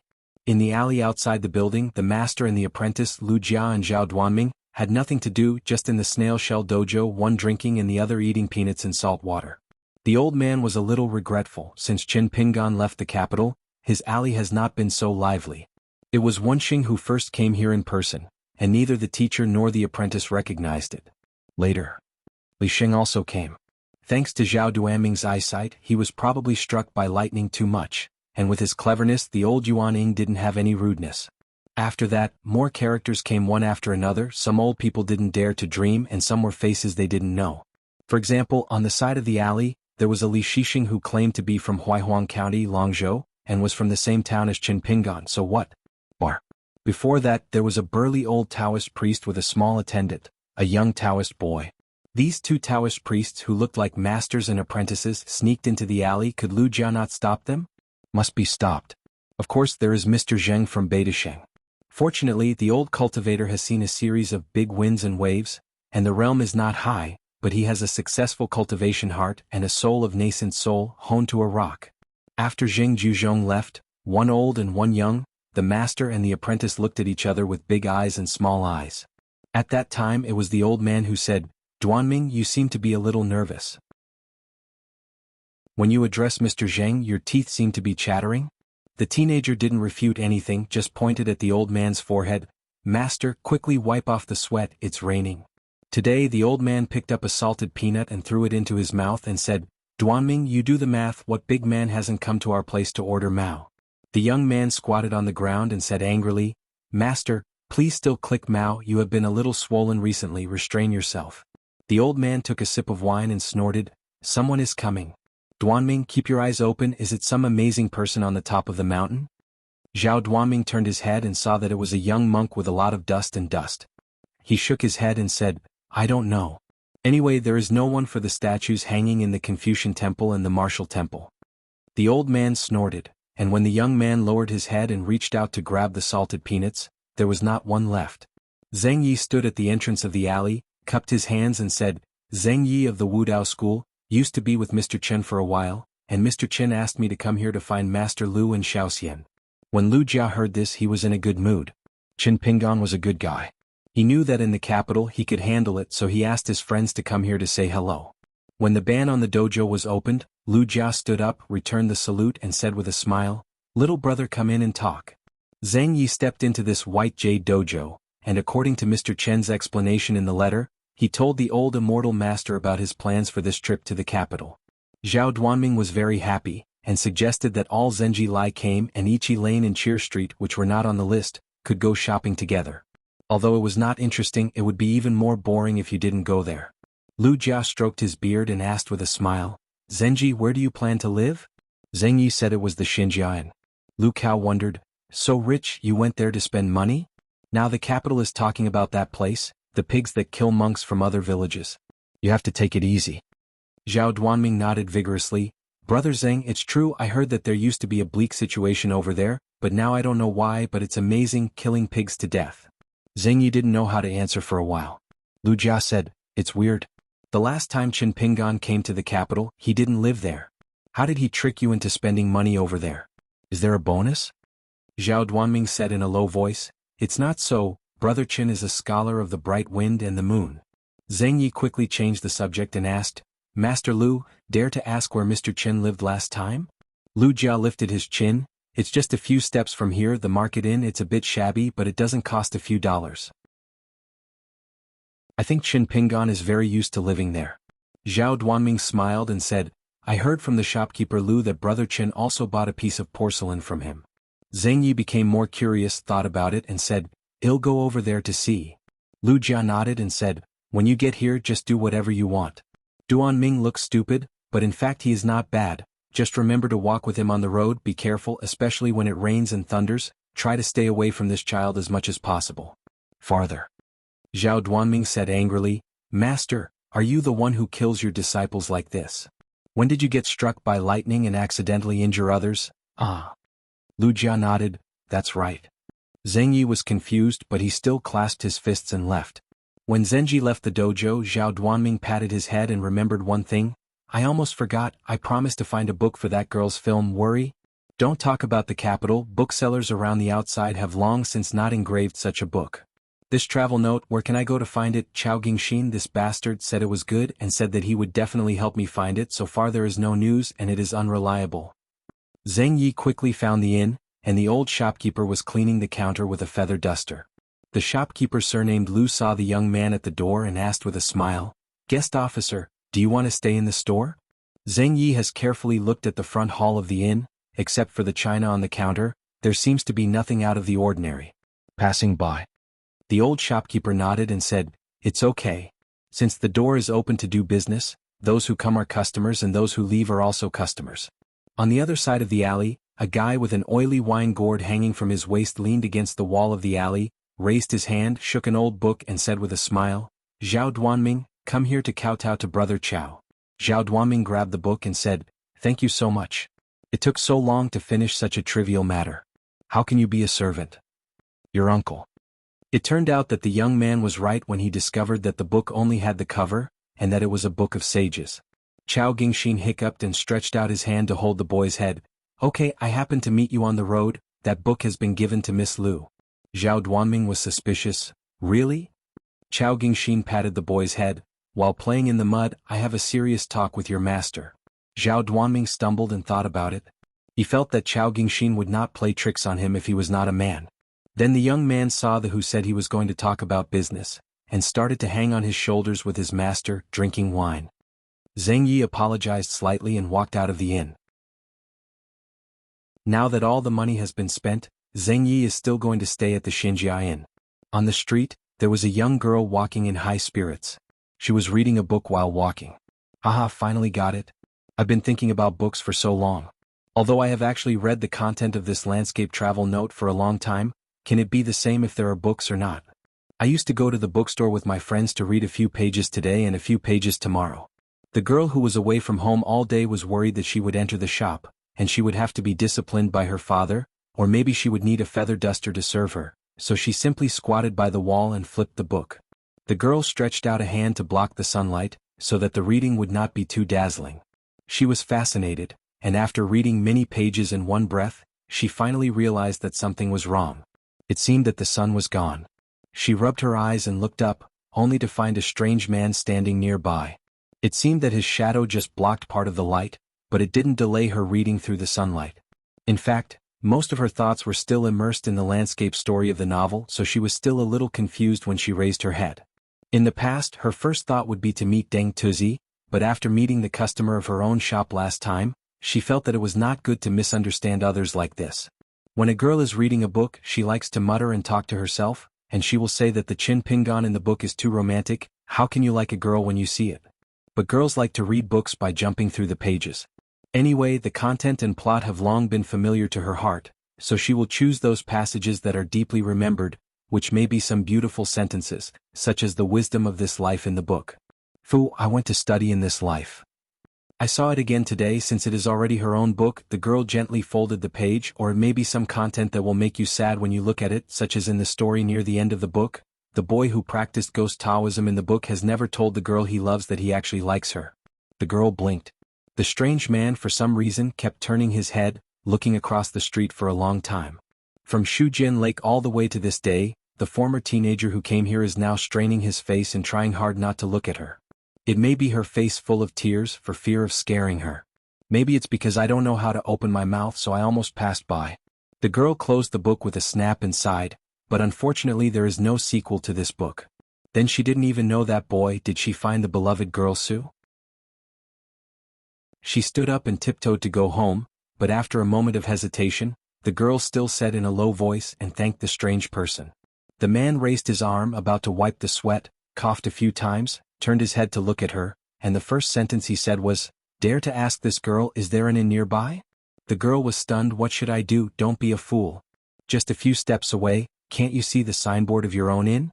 The girl sighed, raised her arm, pointed to the plaque of her inn with the book in her hand. "It's here." Xianxia smiled brightly and said, "Okay, thank you."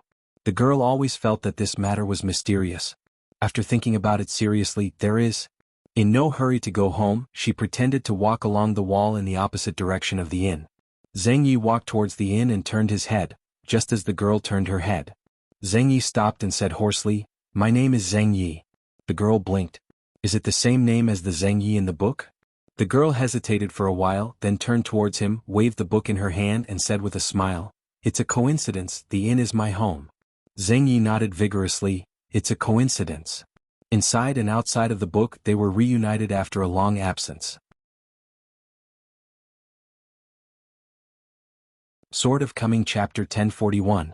Qin Pingan walked out of his ancestral home, Muping Alley in Huaihuang County, and walked with Xiaoma to the highest mountain in the west, Piyun Mountain in Beiyue. At the foot of the mountain, there is an endless stream of pilgrims and there is a lot of traffic. There is also a mountain market that specializes in selling mountain goods and herbs. Naturally, everything is real. Where can the mountain goods be faked? The price is not fair. The local pilgrims in Chuzhou, I don't even stop here, I just climb mountains to worship incense, seek wealth, marriage and peace. There are places in the mountains. Good men and women from other places spend a lot of money here. No wonder they set up street stalls here. The mountain hunters are more articulate than the others. They are not the poria cocos dug from the back mountain of Piyun Mountain, or the thunder and wood chopped from the Auto Peak Mountain. Just put them at home to exorcise ghosts and ward off evil spirits. Otherwise they come from immortals. Ganoderma lucidum in Chaoshan, xianxia, you have always heard of it, you know? Going back to one of the hilltops of the unfortunate mountain management, the guest officer wants to ask why others dare not go, but I can dig the Ganoderma over there? Good question. Coincidentally, the mountain master and I, Qin Pingan, are also distant relatives who used to visit New Year's Eve. Our relationship is not normal. If we meet on the road over the county seat, he has to call him uncle, every year on the third day of the new year. During the 10 Dreams night dinner, that kid did a lot of toasts to me on the table, don't you believe me? I can confront Qin Pingan face to face as long as you pay the toll when you get to Luapa Mountain. See if he dares not to show up, he has to call me uncle whether he recognizes this relative. Qin Pingan squatted beside the stall with his arms wrapped around his arms. He listened with relish and nodded frequently. When the man saw someone cheering, he smiled at Qin Pingan. One Xiaomo with a yellow hat and blue shoes, using the mantra of millet grains, just makes his brain hurt when he hears it. Wei Bo, who used his blindfolding technique, appeared beside the two of them and asked with a smile, "You two are so leisurely?" Qin Pingan stood up and said in his heart, "I just found a shard of natal porcelain in Song Jisen's house next door. According to the size of this shard, it is estimated that it is only the last piece, and there is no clue yet." Wei Bo cupped his hands and smiled and said, "It's gratifying to congratulate." Qin Pingan said with a headache, "It's not even one piece away." Wei Bo asked, "Since there's only one last piece of broken porcelain left, you don't have any feeling in your heart?" Qin Pingan shook his head and said, "The blame is here. There used to be a little bit, but now I have no clue. When I temporarily borrowed a Taoist technique with Lu Qin before, it seemed that they were very close. After returning to the 14th realm cultivation base, the subtle traction in the shadows disappeared. Could it be that the last piece of broken porcelain is in the Qingming world? The problem is that Lu Qin did not do this, and Qin Pingan also believed that Headmaster Lu couldn't do such an unconscionable act, so who would bring it to the Qingming world?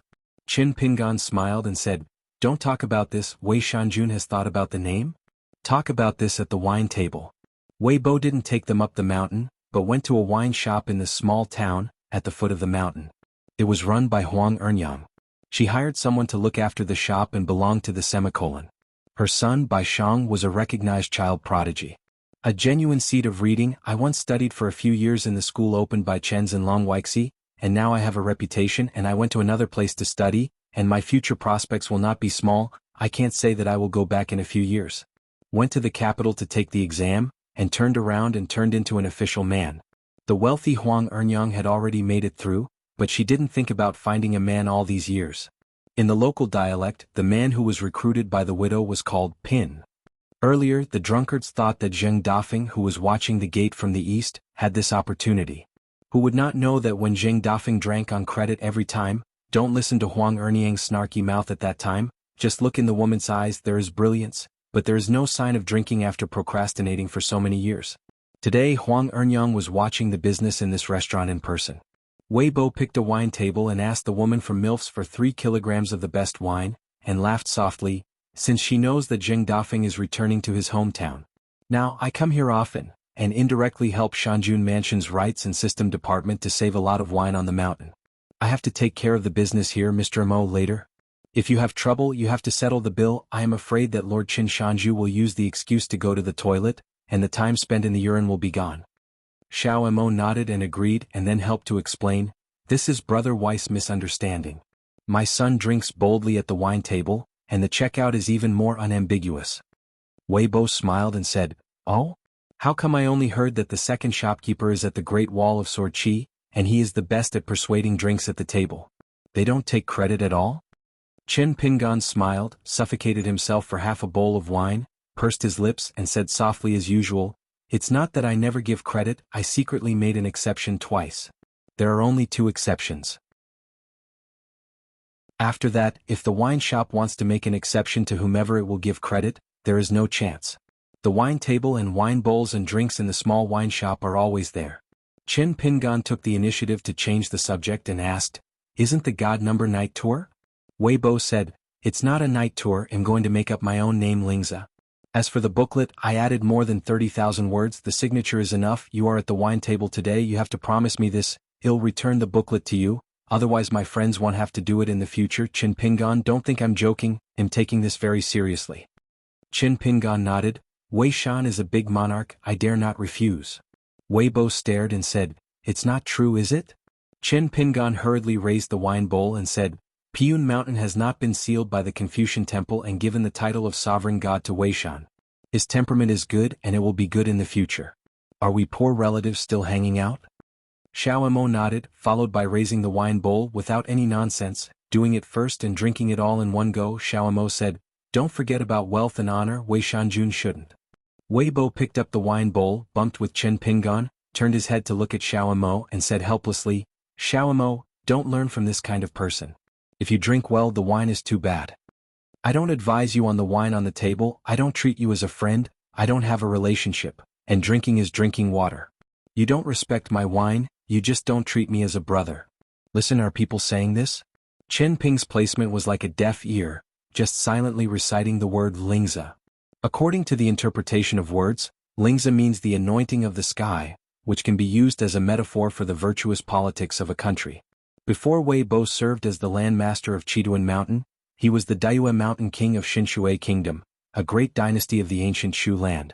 The divine name Lingza is somewhat nostalgic in nostalgia for the hometown. It's not that there are any taboos in the landscape and officialdom, it's just that for Wei Bo, there are advantages and disadvantages. To be honest, it's not as good as Night Tour. As a prince of Baiyue Mountain in a continent, the divine name is related to Ganlin Yulu.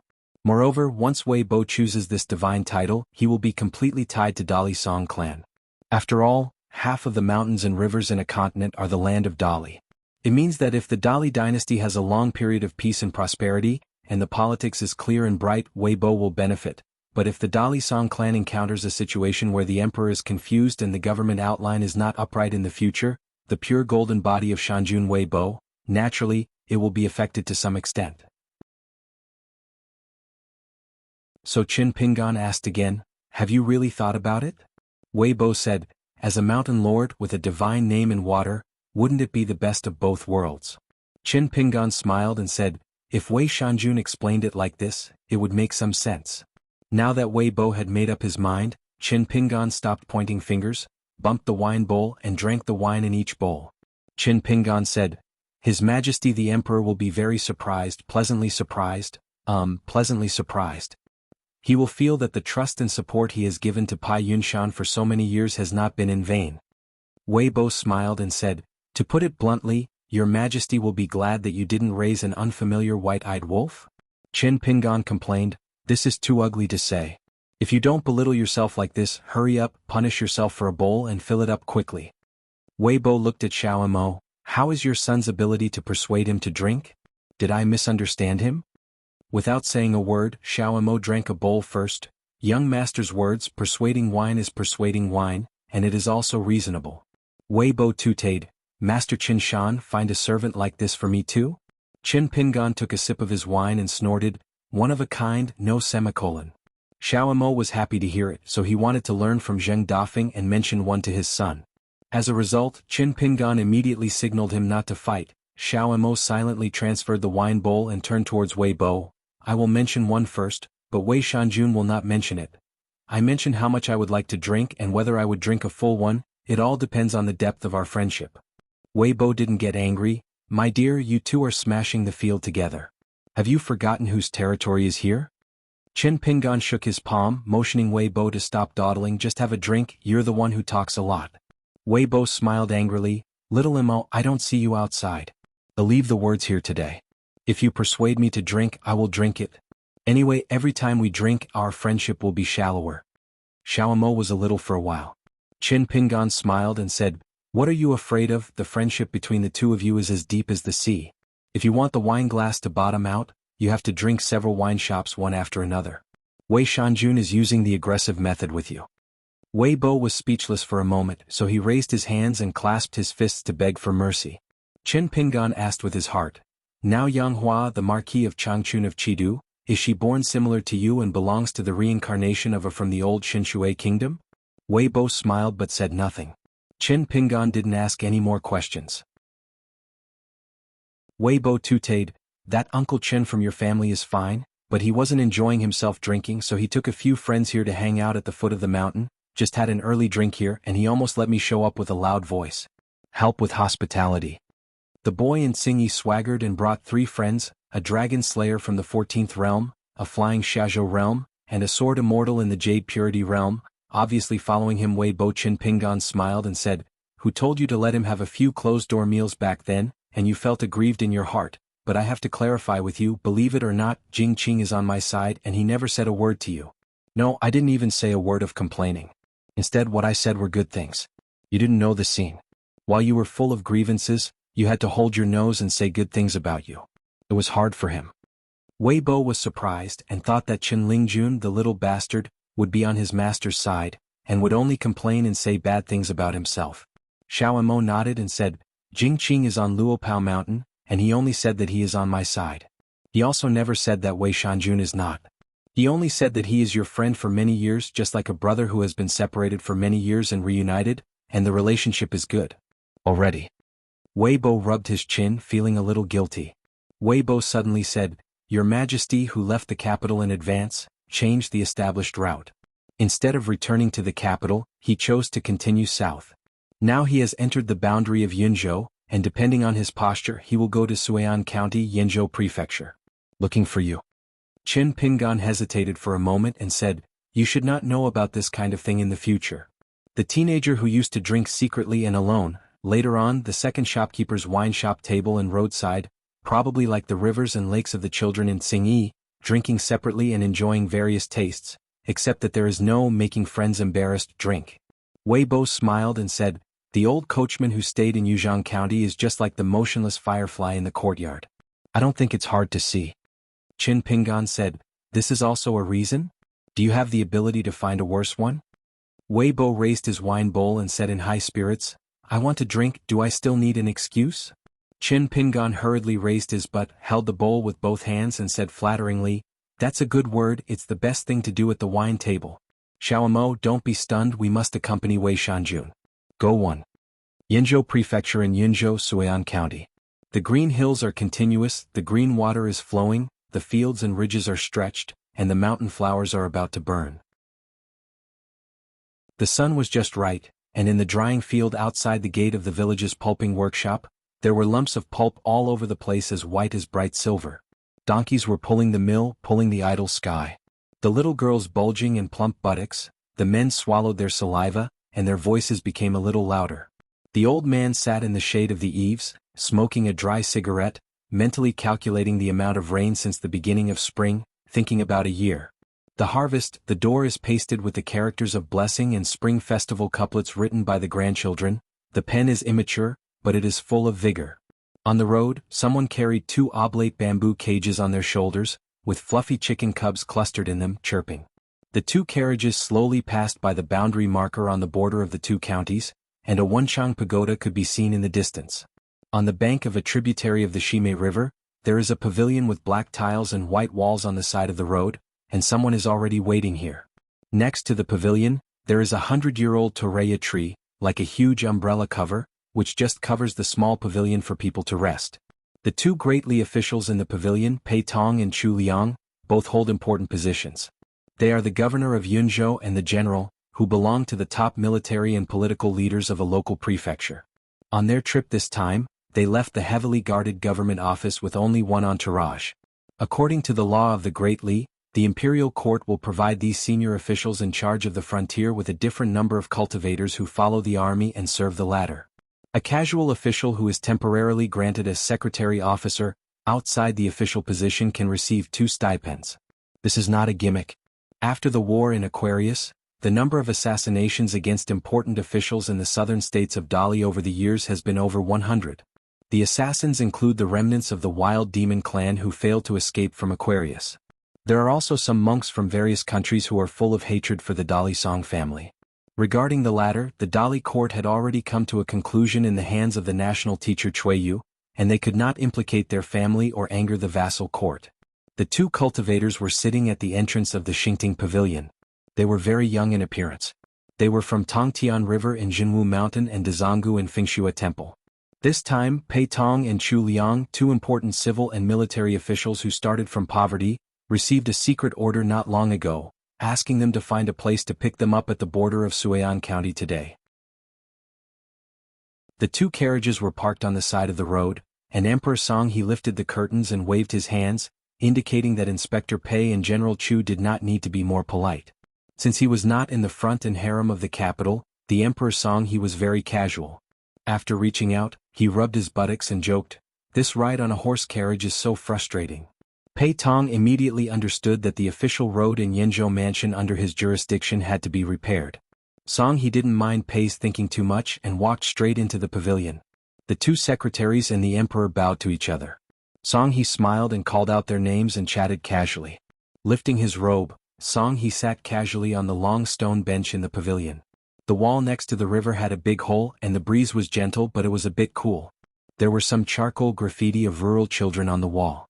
Song he raised his head and glanced a few times, reached out and pressed a few times, smiled and let everyone sit down and chat. Queen Song Mian was sitting beside the emperor, and Yu Yu, a monk with the Chinese character Su character for earthly branches, was sitting beside her. Zhao Yao, the minister of punishment, and Li Baozhen, the weaving officer of Yuzhou, were sitting together. The old Longzhou of Dali and the current Xinchuzi do not have a single state general, so Chu Liang, who is the general of Yunzhou, is also in charge of the military affairs of Hangzhou, like the general of Yuzhou, Chao Wu, garrison and several past military towns. Song he smiled and said, "On the way here, I just turned over a few Suian County chronicles, and found that there have been many private academies opened in the past 100 years. There are more than 60 large and small. Within a county there are academies all over the place and the sound of books is loud. It may not be considered a noble family, not even a local prefecture. It is just a scholarly family of local farmers and family heirlooms. Therefore, the literary fortune of Yenzhou Prefecture is not too strong, but it is better than orderly circulation. Perhaps in the eyes of the Qi, those big prefectures, all kinds of landscapes and Qi condensed in each door, like colorful jewels, dazzling, but they are very different from each other. Then this Suian County is like a white jade plate containing Wenyun pearls of different sizes." Pei Tong immediately said, "Reporting to your majesty, Suian County has been a land of scholarly interest since ancient times. Although the property is poor, the local people attach great importance to farming, reading and heirlooms. Among the dozens of counties in the entire Yunzhou boundary, it can be regarded as the best literary and cultural education. It is one of the counties, but in fact, half of the academies have been newly built in the past 20 years. Just like the largest Xianxia Academy which was just established, there are also Yunlin Academy in Zitong and Jiaoqi Academy in Hengtong. They are not small. Some local sages pooled money to start them, and some officials who had been officials in Beijing for many years and then returned to their hometowns paid their own money, and then used personal connections to invite literary celebrities and scholars from scholars to give lectures here. Over time, the number of academies became the highest. Jian Prefecture and the academy in Suiyang County has a characteristic: as long as it is opened, it can last for many years, and the academy has always been taught by the master and the students read. Unlike other places, often for various reasons, it is abandoned halfway. Although Chu Liang, who is an official in the same state and considers himself to be a big old and rude, actually has few opportunities to deal with Pei Tong, who was born in the imperial examination, but today I just listened to what Pei Inspector said, and General Yunzhou began to admire Pei Tong. His speaking skills are worthy of being a scholar who was born as a jinsher. Since most of the academies in Suiyang County have been established in recent years, isn't it because His Majesty the Emperor pays attention to the merits of cultural education? As for His Majesty's martial arts, the entire Hauran is known to the whole world. Even if half of the Aquarius continent is given up, Dali is still one of the top 10 dynasties of Hauran. Song He nodded and said, "Remember that there is a record in county annals that there was a teacher from a foreign country teaching here, and he left an academy motto, 'Teach people first and teach people to be real people'?" Pei Tong immediately answered, "If the lower official remembers correctly, it comes from the first mountain chief of Wufeng Academy, and this sentence is engraved on a stone tablet." Song He smiled. It seems that Inspector Pei was able to get an uncommon excellent twice in the 2 successive Jingcha's official evaluations, which is not without reason. Cui Yu was both the national teacher of Dali and the mentor of Emperor Song He. When Song He was still a prince, he taught Song He an official heart formula, saying that the general seed brother of Dallas capital was an official. They are greedy for fame and not for money because they feel that the entire country was created by their parents, and they are born with a kind of ambition to defend the country. There is nothing but ambition, and it is difficult to know what is lacking, so the court needs to guard against arrogance and impatience. And officials from humble backgrounds who started in the end of the market and the countryside, have been poor and fearful since childhood, and even more saddened by the question of money. On the way to an official, they are easy to be greedy for money. Even if they are not greedy, they can't stop it. The relatives and clansmen around them suddenly made a fortune and became oblivious. It is difficult for people to be contented. They acted as a blessing in the local area and ran rampant. At this moment, His Majesty the Emperor looked at Pei Tong, who had already become the prefect of one state, and said with a smile, "Before I left the capital, I specifically asked Mr. Zhao from the household department to ask for 2 characters, which are the family instructions of their Qianshui Zhao family. Just put it on the carriage and bring it back to you." Pei Tong and Chu Liang quickly got up and thanked them. Song He said, "General Chu was born in a meritorious warrior. Now he manages the military affairs of the 2 states. Apart from military books, he does not delay reading a few sage books in his spare time." Chu Liang just sat down and got up again, clasping his fists to lead the order. In the end, he was born in the battlefield, and when he spoke he seemed full of vigor. Song He continued, "I see this Yunzhou boundary along the way worthy of the family motto. The weather should be clear and should be high. As for Pei Inspector Pei's own far-reaching scholarship and honesty, there is no problem. Yes, I hope Inspector Pei will not slack off and persevere in the future." Pei Tong's face was as usual, and he immediately got up and thanked His Majesty for his approval. It's just that this frontier official, who is less than 50 years old, has caused huge waves in his heart. His Majesty said the word self? What about his Pei Tong's family? Moreover, Zhao Shangshu of the household department was the founder of the pavilion style. As for the family motto of the Tianshui Zhao clan, Pei Tong naturally knew it by heart. Ruyi village, Pei Tong immediately thought about it, and when he returned to the provincial governor's office this time, he immediately sent a letter to the family to let the family conduct self-inspection. And if there is a lawsuit, the person who should be brought to the court will be sent to the local government. There is no small punishment or a big commandment. In the ancestral hall, the genealogy will be expelled on the spot. Song He smiled and said, "I called you here this time to accompany me to meet someone." The military general Chu Liang was at a loss, but the civil servant Pei Tong understood it at one point. After a little thought, he guessed the identity of the other party. There is no other person who can make His Majesty the Emperor make such a move. Could it be that Luopeishan had a dispute with the imperial court because of the ownership of the Zemehi Dragon Palace site? So much so that His Majesty the Emperor is required to come out in person to smooth things out? Afterwards, the Emperor Song he said that he would take a walk for a while, and asked them to wait a few miles ahead in a carriage. Walking out of the pavilion with only the servant Zhao Yao and the weaving officer Li Baozhen by his side, Song he took out a slap-sized booklet from his sleeve, with the secret contents written by the Yuzhou Weaving Bureau on it. General Chao Wu of Yuzhou went to Piyun Mountain in Beiyue, and then Shanjun Weibo went to Luopao Mountain to inform Qin Pingan. Finally, the two sides met for tea at the ritual department in Shanjun's mansion. This is only the content of the main volume of the secret book. The content of the supplementary book is more detailed. It is a supplement to the main point of the main book. To this day, only the Hangzhou Logging Institute has not submitted any documents to the emperor. Previously, on the side of Lin Jingqing, the chief officer of the Logging Institute, the emperor was just chatting with the last man in the Lizhu cave, talking about the customs of the small town, but the two sides did not talk about any official affairs. Qin Pingan, under the pseudonym Qin Ji, opened a school in the village where the source of the Shimei River is located, and became a teacher. Knowing this secret, but none of them reported secretly to the Ministry of Rights and the Ministry of Punishment, and chose to deliberately conceal it. And the reason why the Dali court was due to the whereabouts of the monk in the Jade Pure Realm in Qinggong Mountain Luxiazu. The punishment department followed the vines and hit me in the right direction. After that, it was the first person on Luxiaza Mountain. Jianghu, an old cultivator of the Ascension realm, rushed to Yunzhou in person. Of course, Jianghu greeted the invitation by yujing over the capital Luojing. The reason for the old cultivator was to come. Aquarius met a friend on the mountain in Chuzhou. In general, the court is still aware of it later. His Majesty the Emperor, who learned about this secret report halfway, just went to the logging farm in Yuzhang County, Hangzhou, and met Lin Jingqing. From the beginning to the end, this trip to Nanshang's friendship did not make much fanfare, so that the entire Hangzhou officialdom, it is still unclear that the Queen Mother is now in the Nan clan in Yuzhang County, and the Emperor has come and gone. Song he smiled and said, "The law is nothing more than human feelings. Zhao Shirlang, in this matter, you don't need to scold Gao Niu and Yu Huiting from the Ministry of Punishment. Put yourself in the shoes, and I won't take the initiative to leak secrets to the court. Well, I don't dare."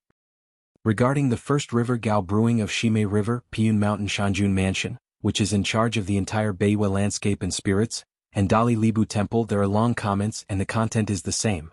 It can be seen from this that Gao Brewery is an old official who knows how to change the rudder. As for Yu Huiting, after she descended the mountain, she has served as a Dali military cultivator for nearly 20 years, and has made a lot of military exploits. This time, she and a prudent Dali native Yuan Ying will be responsible for the lifting of the ban on the Longgong ruins.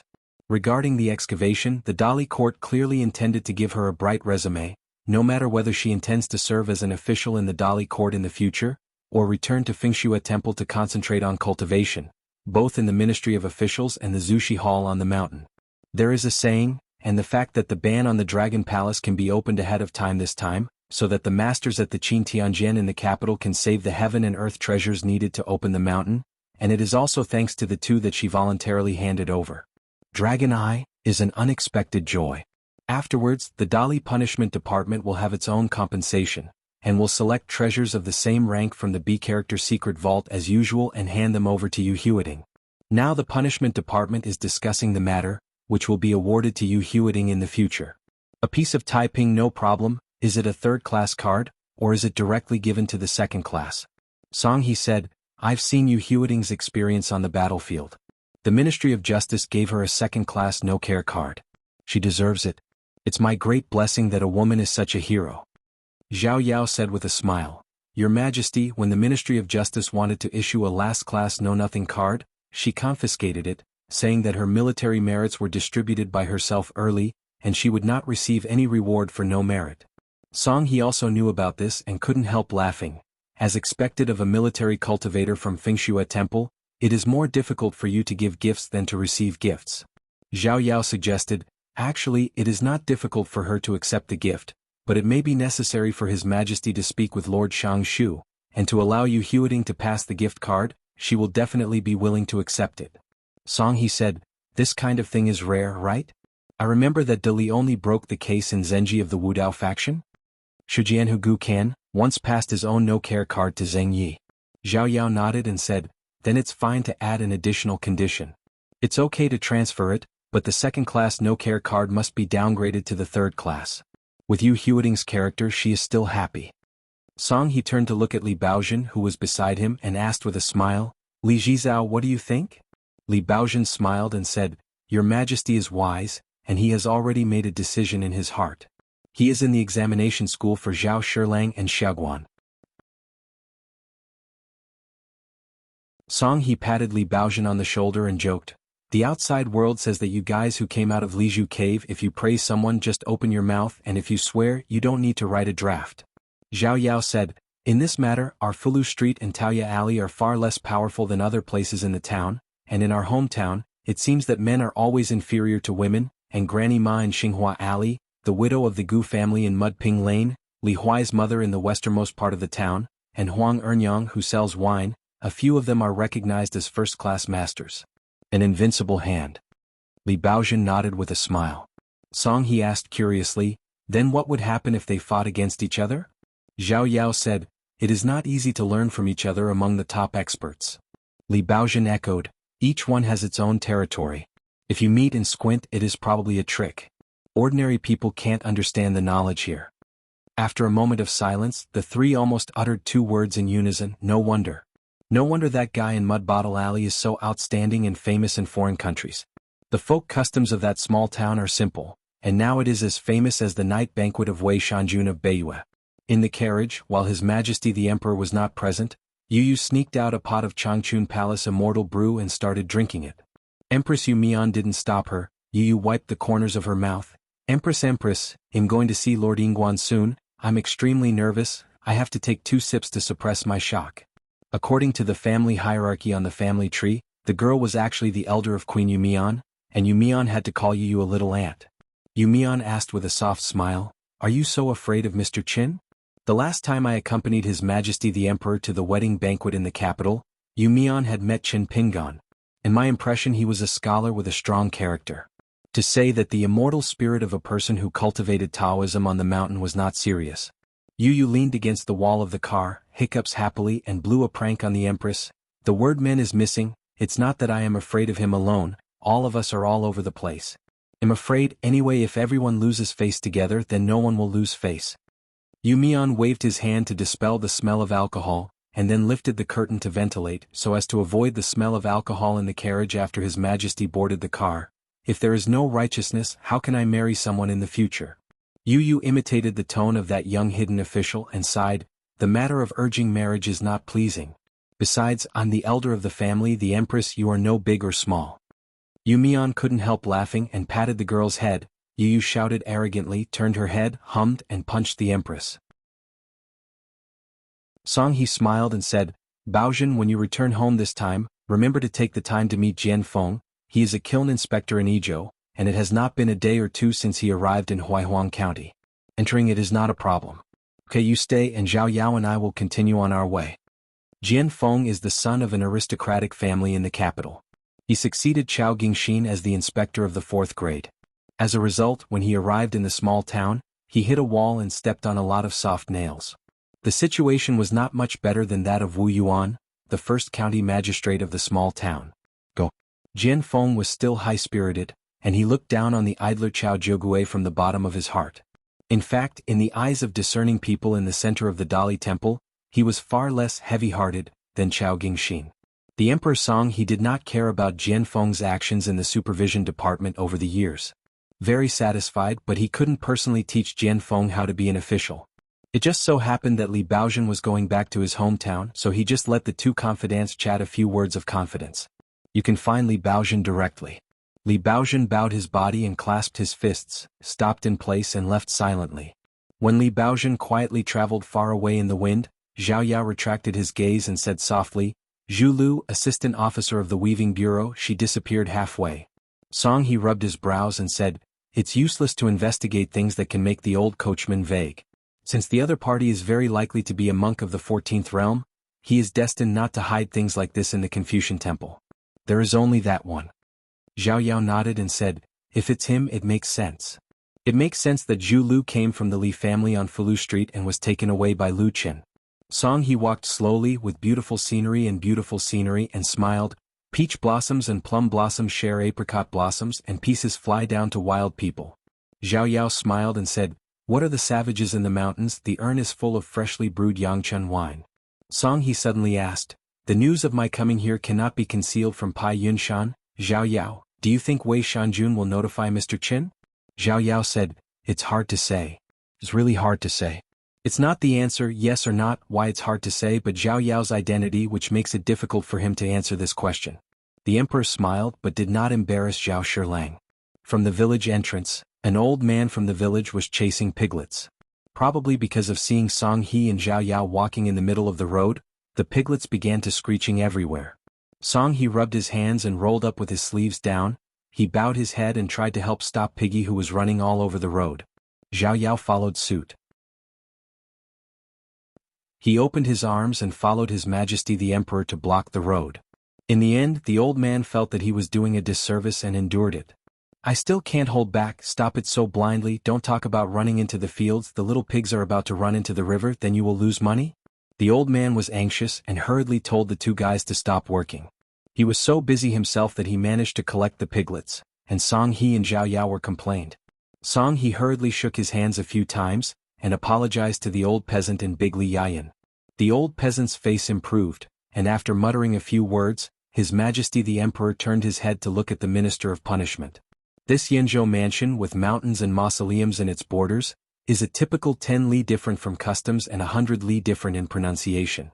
Fortunately, the old farmer who chased the pigs and the young servant Lang, one understood but could not speak Mandarin, and the other knew local dialect but could not said, it did not delay the communication between the two sides.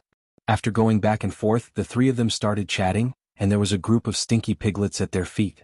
When His Majesty the Emperor caught up with the motorcade and entered the carriage, Yu had already given up the space. Yu Mian was a little surprised. Song He explained it to her, and laughed heartily to herself in a good mood.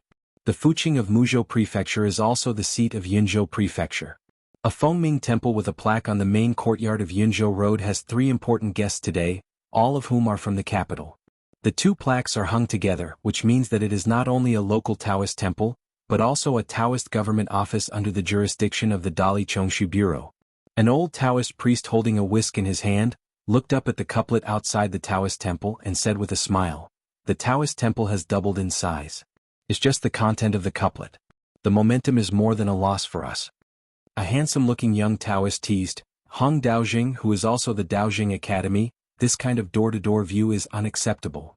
The old Taoist priest known as Daojing shook his head and said, "My generation of Taoists, we are good at learning from the past and seek truth from facts. Where do you come from? Don't go to the top of the line, you kid. Give Pindao I medicine on the side of Hall Master Wu." The middle-aged Taoist priest standing in the center narrowed his eyes with a smile, nodded and said, "The content of the couplet is not as chewy as your Taoist temple." The 3 uninvited visitors outside the door, the old Taoist surnamed Hong, are the Taoist priests of the main academy of the capital. The young Taoist priest is Daelu Geliang. He also has a hidden identity, one of the Dali earthly branch monks. They are located in the Xingya office of the Capital Road, and the content of the couplets they hang is indeed not small, and it can be said to be full of ancient meaning. The Songbai Golden Court is a blessed place, and the spiritual ruins of Taoism will be remembered for eternity. Outside the gate of the government office, there is a monument beside the steps. The person who erected the tablet is the leader of the Dali Chongshu Bureau today. He has a series of titles. The threefold disciple leads the capital Taoist Wu Lingjing, the owner of the Chongshu Pavilion. That is, the middle-aged Taoist priest who is in charge of Taoist affairs in Dali country in name, Wu Lingjing, whose title is Dao Shijing, and his weight in the Dali court is similar to the Buddhist master Sanzang. Wu Lingjing is not a local Taoist priest of Dali. His ancestral home is in the southeastern boundary of Beipingzu. In the past, Xuanhuan Kingdom, one of the vassals of Dali, used to be the abbot of an unknown Taoist temple. Today this middle-aged Taoist priest is the leader of the Dali Chongshu Bureau. In a sense, he was not one of the hundreds of thousands of Taoist priests in the entire Dali dynasty, the one with the largest official. Wu Lingjing and the monk who obtained the title of Sanzang Master a few years ago and also abbot the Dali Translation Bureau belong to the same hometown and are from the Qinghuan country. The Taoist priest and the monk were all recommended by Lu Qingfeng, the Minister of Rites of Luojing in the past. Soon a Taoist priest appeared to inquire. After learning the identities of the 3, he was shocked. and hurriedly led him into the Taoist temple, and informed his own Taojing about the matter.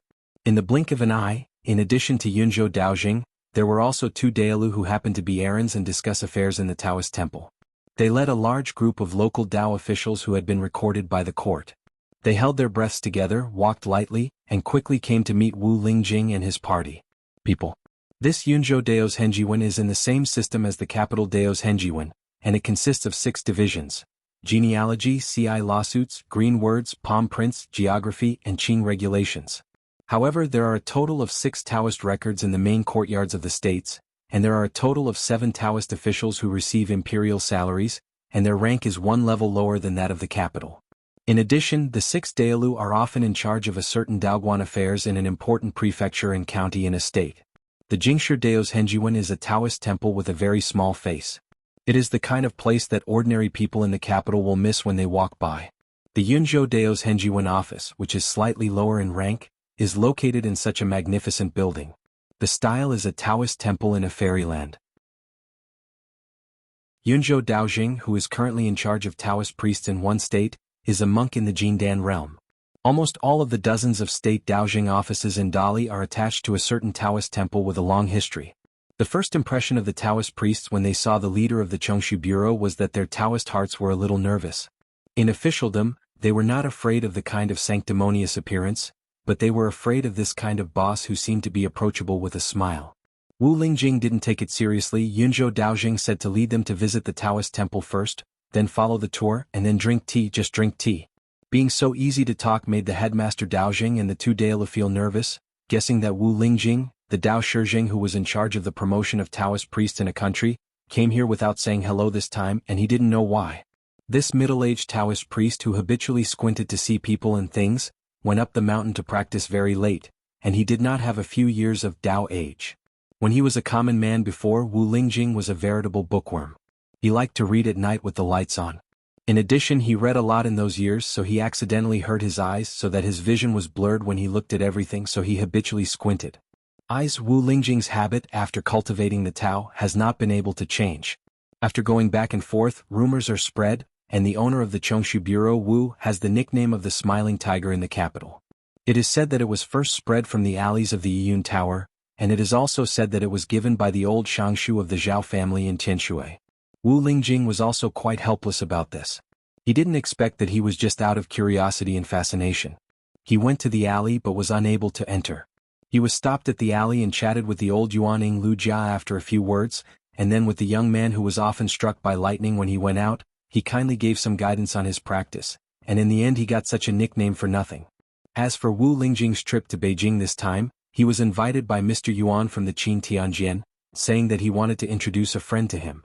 The other party's identity was special and it was not suitable for him to appear in the capital of Dali. Wu Lingjing made an appointment with Mr. Yuan in Yunzhou. Lu Zijuan? Wu Lingjing was in a complicated mood. The name change from Longzhou to Chuzhou stems from the theory of constellation separation. It was suggested by the Qin Tianjian in the capital. A series of brand new county government names, Xindu Jinyun Wui Wenqing etc., were also helped by this Mr. Yuan. An Yuan Tianfeng, who was in a certain place in Yenzhou Prefecture at the moment, suggested that an old Confucian scholar with no fame should donate money to build a Kuaishing pavilion in the southeast corner of the Confucian temple in their county to gather purple energy. A young scholar beside Yuan Tianfeng was non-committal about this, as if to say that this was a good move, but it was still not the best. In a village school at the foot of the mountain, the teacher was teaching a class and he talked to the children about the truth of the book, and then explained it to the children in a more easy-to-understand vernacular. Bringing off your achievements and showing off your articles are all based on external things. No matter how arrogant you are, you will still bow your head when you see people. You are kind, and even if you don't know a word, you are not afraid of ghosts in the middle of the night. The door of the place is upright and upright. Outside the school, a group of foreigners with unfamiliar faces came, standing under the eaves outside the window, and did not make a sound to disturb the teacher's lecture. In addition, there are 2 old masters who are teaching in Wuxi village. They heard the noise in the village and said that 3 carriages were coming, and they were very imposing. I was really curious about the identity of the foreigners, so I made an appointment to come here to find out. 2 elderly masters, one is the master of Wuxi village school, the old boy Feng Yuan Ting, and the other is Han Kuang, whose word is Yunqing. Now he is a private school teacher for the richest family in the village. The old man has no fame, but he has taught several students who have passed the exam. After all, today's Dali dynasty, especially the Juran in the north, is really not ordinary gold. The two old masters whispered while looking at the group of people not far from the corner of their eyes. Lao Tongxing said in a low voice, "Brother Han, at first glance they are officials, right or not?" Han Yu had seen the big world and nodded, "The official is not small." The old master then added a jargon, "Most of them are from an aristocratic family and have experience in the officialdom. Maybe in a few years they will go to the 6th Yamen in the capital to get an official position, or go to work in a large jianghu county, and at the same time have a Qingmei official position such as a test school clerk or a secretary for provincial test orthography." Feng Yuanting was stunned when he heard the words. Wouldn't it be the county magistrate who started in the future? The Dali dynasty was drawn on a line, just with Chuzhou as the boundary. The north of Chuzhou belonged to the Boss Li, the south of Chuzhou and the north of Dadu belonged to the new Dali. Then, being an official in Yunzhou and the north is a bit higher than serving in the south, especially when Dali accompanies the vassal states around the capital Luojing. It's just a break from get out of class, not school yet. Qin Pingan walked out of the school, smiled and bowed his hands. Song Hezwa said, "Song He has met Mr. Chen." Song He? The two old masters were stunned for a moment when they heard the words, then they looked at each other and smiled. They both thought it was very interesting. Okay, why did the young man take such a name? It's a bit big. The content of the chapters in the web version is slow. Please download the latest content of the iRead app. Please exit the transcoding page. Please download the latest chapter of the iRead app. The new provides you with the fastest sword to update. The first 1041 chapters is a good name for free. Please remember this book's first domain name. Mobile version reading website, WAP.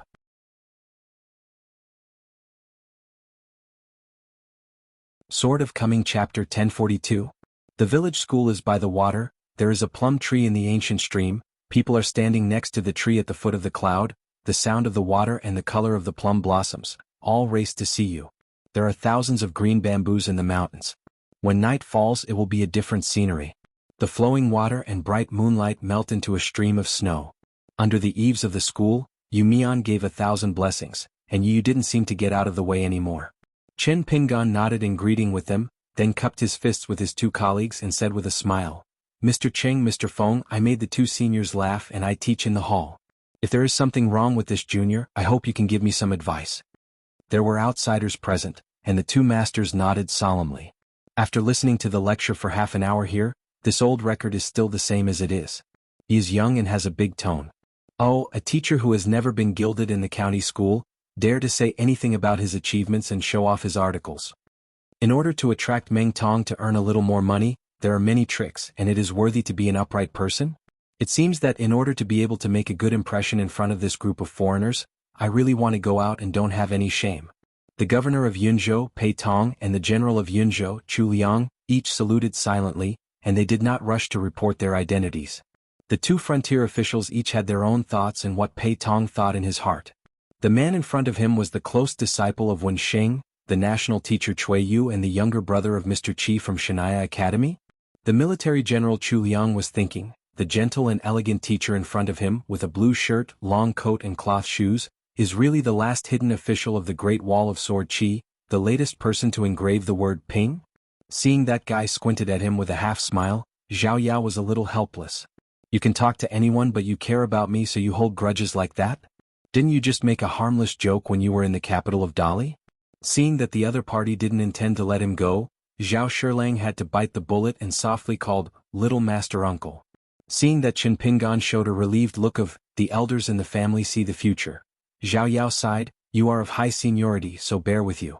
During the quarter-hour break after class, the Mengtong children were a little restrained because there were such a large group of outsiders, and they were all rich. The children were not as noisy as usual and they were timid. While pretending to flip through the book, they looked at the fresh scene outside the window. The boys paid more attention to the scar on Chu Liang's neck, while the girls secretly observed the clothes of the two women. Chen Pingan led everyone to the lobby of his residence to take a seat. An old table of the 8 immortals was bought with money from the villagers, and Zhao Shuxia was asked to make tea to entertain guests. After Chen Pingan introduced the identity of this disciple to Song He, apologetically he said, You guys came a little earlier, and it's not time to pick Mingqian tea. These are the grain rain teas from last year, and it will be a little bit. The master, Han Yu and Tong Xing Feng Yuan Ting, were reluctant to leave too early, and just heard Chen Jia's active invitation. Ning Ji didn't dare to disturb the gentleman's hospitality, but just stood by the stone-carved sundial in the drying field. The two disciples, Zhao Xuxia is somewhat similar to the kind of disciples who are in need to serve them and accompany them. Ning Ji, however, is a serious student who has recently been transferred to a village school, just like Meng Tong. Chen Pinggan beckoned to Ning Ji. Ning Ji trotted into the room. Chen Pinggan said with a smile, "It's a student I just accepted, and Ning, auspicious, it's a good name." Ning Ji smiled and bowed to everyone. Everyone in the room paid more attention to this dark boy named Ning Ji. Only Zhao Yu looked at Zhao Xuxia, who was taciturn but did not give off the impression of being withdrawn. Because there were two teachers from neighboring villages, the host and guest didn't talk much about business. Chen Pinggan apologized after drinking a bowl of tea, and he had to go to class. He took Ning Ji out of the house and asked Zhao Xuxia to stay. Chat with guests. After Chen Pinggan left, He took the initiative to ask the two old masters about the school in Wuxi village. On the side of Pir Qinji, the two old men still put on airs, but on the side of these foreigners who can't figure out the details, the two masters are not so casual, especially the man surnamed Song, who is vaguely headed. It seems that he has a few kilograms of official energy, so when he asks and answers, it is like being asked about his homework by his husband. Yumian tugged at the corner of His Majesty's clothes under the table, and He stopped talking and turned to ask about gossip about farming time and local folklore. After the school was over today, the two old masters had already resigned and were far away from the school. Feng Yuanting tugged at the collar of his Confucian shirt, exhaled, and said tentatively, "The surname Song is not a clerk in the prefecture. The official, right?" Han Yu pretended to be calm and smiled and looked back at the direction of the school. It is hard to say how big an official is, but one thing is certain, this person must be from a noble family from the north. Feng Yuanting couldn't help but wonder how these children of aristocratic families knew Qinji. Han Yu thought for a moment and said that the person might be a noble person with old traces. Feng Yuanting muttered, "Good boy, it's really lucky to step on shit." Chen Pinggan was the host, so he naturally sat on the main seat facing the door. Song and Yu Mian sat on a bench, opposite Pei Tong, Chu Liang and Yu Yu. Zhao Xuxia and Ning Ji sat opposite their respective masters, and Zhao Shilang, who was the same generation as them, sat next to Zhao Xuxia relatively close to Yu Yu on the other side of the table. After a few greetings, when it was time to eat, Chen Pinggan asked with a smile, "Home-cooked food, are you used to eating it? In the mountains and fields, the year-round hard work is inevitably spicy and salty. I have similar tastes and it's nothing. Do as the locals do. If you're not used to it, there's nothing you can do." Here is Chen Pinggan, an ordinary master, but he didn't plan to make an exception for this group of people and moved to Luapa Mountain to entertain guests. He Wenyan immediately looked at the queen beside her. She nodded with a smile, and He said, "Yes, we are all fine."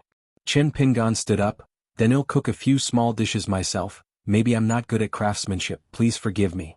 Seeing this scene, Zhao Yao was a little settled. Chu Liang was a rude man and didn't think there was anything wrong. Pei Tong was a careful person, and noticed that Chen Pinggan seemed to have changed a bit, and there was no such indifference that the two sides were doing business and seeing off guests after speaking. It didn't take long for Zhao Xuxia and Ning Ji, who helped out, to bring the dishes to the table. It's hard to say that they were full of color and flavor. Among them, several plates of seasonal vegetables looked light. Chen Pinggan took off his apron in the kitchen. Ning Ji brought two kinds of wine, soil-burning and glutinous rice. Yu Yu carefully looked at the face of the young hidden official. She said with her conscience that she would just drink some glutinous rice wine. Chen Pinggan picked up the wine bowl and said with a smile, "It's all optional. I'll do one first." He also finished drinking a bowl of soil burnt, but his face flushed with choking, and he quickly turned his head to cover his mouth. Pei Tong and Chu Liang wanted to say something, but they still held back. For some reason, when they arrived at the school and met the teacher, they were like leaving the country and officialdom of Dali. Chen Pinggan didn't say anything and took the lead in picking up chopsticks and persuading everyone to eat. Song Hexian explained why he came here, so that Heshin Gaojiu and Yu Huiting could choose dishes out, so that Chen Pinggan would not misunderstand them. Chen Pinggan smiled, listened patiently, and nodded occasionally. He hesitated for a moment but said straight to the point, "Mr. Chen, I took the liberty to come here this time, and I still want to persuade me." I hope that Mr. Qin can reconsider the matter at the wedding banquet in Beijing last time. Qin Pingan took a chopstick of the dish, chewed it slowly, nodded and said, "From today onwards I will consider it carefully." Song He's face was full of surprise and he was ready to eat a closed door today. He never thought that he could eat Mr. Chen's home-cooked food, drink at the same table, and even didn't directly reject his proposal. You must know that the last time Qin Pingan brought a stranger into the palace, and the vision was full of visions, but the De Liqing Tianjian was very frightened. Song He misunderstood that Qin Pingan and De Li Song's family had completely broken up, so that during this period of time, it seemed that the Empress Dowager Nanzhuang, who was a little guilty, was on his side or on his daughter-in-law Yumian's side. Are too polite. The mother-in-law who is still in charge. After a pause, Qin Pingan continued, "The reason for the hesitation before, aside from some personal grievances and old accounts, must be settled first, and the main reason is that Brother Chui once said some serious things to me, and he said it very directly. It's just a few words to the effect that I am not suitable to be the national teacher of Dali at all, because he thinks that I am a layman who is cocooning himself and has only a self-confessed he may. Heart, am not qualified to talk about opening up the situation or creating a new atmosphere. I also said that I was on the side of the Great Wall of Sword Qi. Array formation, so my role in the Great Wall of Sword Qi is just the icing on the cake. It is not a help in the snow. If he is in the same position to do the same thing, then my position in the Summer Palace, that is, the role of so-and-so, is indeed there. It's better, but it doesn't matter if it doesn't, it just doesn't matter." As soon as these words were thrown out by Qin Pingan, it was probably because Qin Pingan was reciting Chui Yes words, or because the words Sword Qi Great Wall and Summer Palace weighed heavily on everyone's heart. Therefore, whether it is Emperor Song He or Pei Tong, Chu Liang, and other officials of the frontier who aspired to the title of Shangzhou Kingdom and Patrol Envoy, they all held their breath subconsciously and straightened their backs. Qin Pingan smiled to himself and said, "The truth is such a truth, but I think it's okay to keep my business. It's not too bad to be entrusted by others and keep the promise. There are no stupid people here today except for the young Ningji who is ignorant of the world. As a senior brother, if you say that you are not good, then it is not good. Don't make any achievements and be stubborn with me, but this is between brothers and sisters. My little junior brother, if something happens in the future, I still have to be on top. Saying that you can't do it is worth my Chui Yes words. The others are even less capable. Those in the Dali dynasty who think they can't do it, and those who think they can't do it, are actually not okay." Therefore, when Qin Pingan went to the capital of Dali last time, in addition to solving the shards of the porcelain, he just wanted to see with his own eyes whether senior brother Chui had arranged a candidate for the next national teacher, such as Zhao Yao. After a meal of wine and dinner, it was the Queen Yu Mian who took the initiative to clean up the dishes and Yu Yu, who felt that she had to act on the side of the young hermit. After the dinner table, Qin Pingan invited the emperor and the two local officials in charge of the military and political affairs of a prefecture, and of course the nephew Zhao Yao, to sit in his study and chat with each other over tea. It was only after a chat that I learned that the grandfather and father of the prefect Pei Tong were originally from the Jingqing Old Xianxia Academy, where Qi Jingchun served as the mountain chief.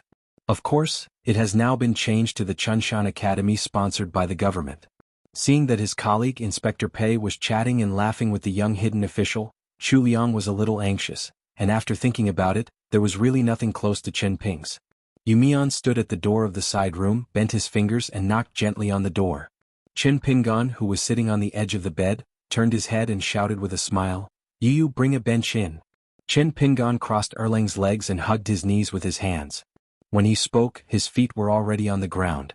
There were only 2 official hat seats in the house, and Qin Pingan and His Majesty the Emperor simply gave it to Pei Tong and Chu Liang, and the 2 of them sat on the edge of the bed. Chu Liang wanted to give up the seats to the Empress and Yu Yu, but was stopped by Pei Tong's eyes, and he was very particular about who would sit in the chair with your warm. What a system. Yu Yu moved a bench beside the 8 immortals table into the house and sat side by side with the Empress. Song He, who had guessed what he was thinking, shook his head, indicating that Yu Mian's matter could be postponed. It was rare for the Empress to insist on her own opinion. Her eyes were firm. Song He sighed softly, and had no choice but to nod her head. Yu Mian said, "There is something I have to apologize to Mr. Qin, and then ask Mr. to help." Qin Pingan smiled and said, "But it doesn't matter."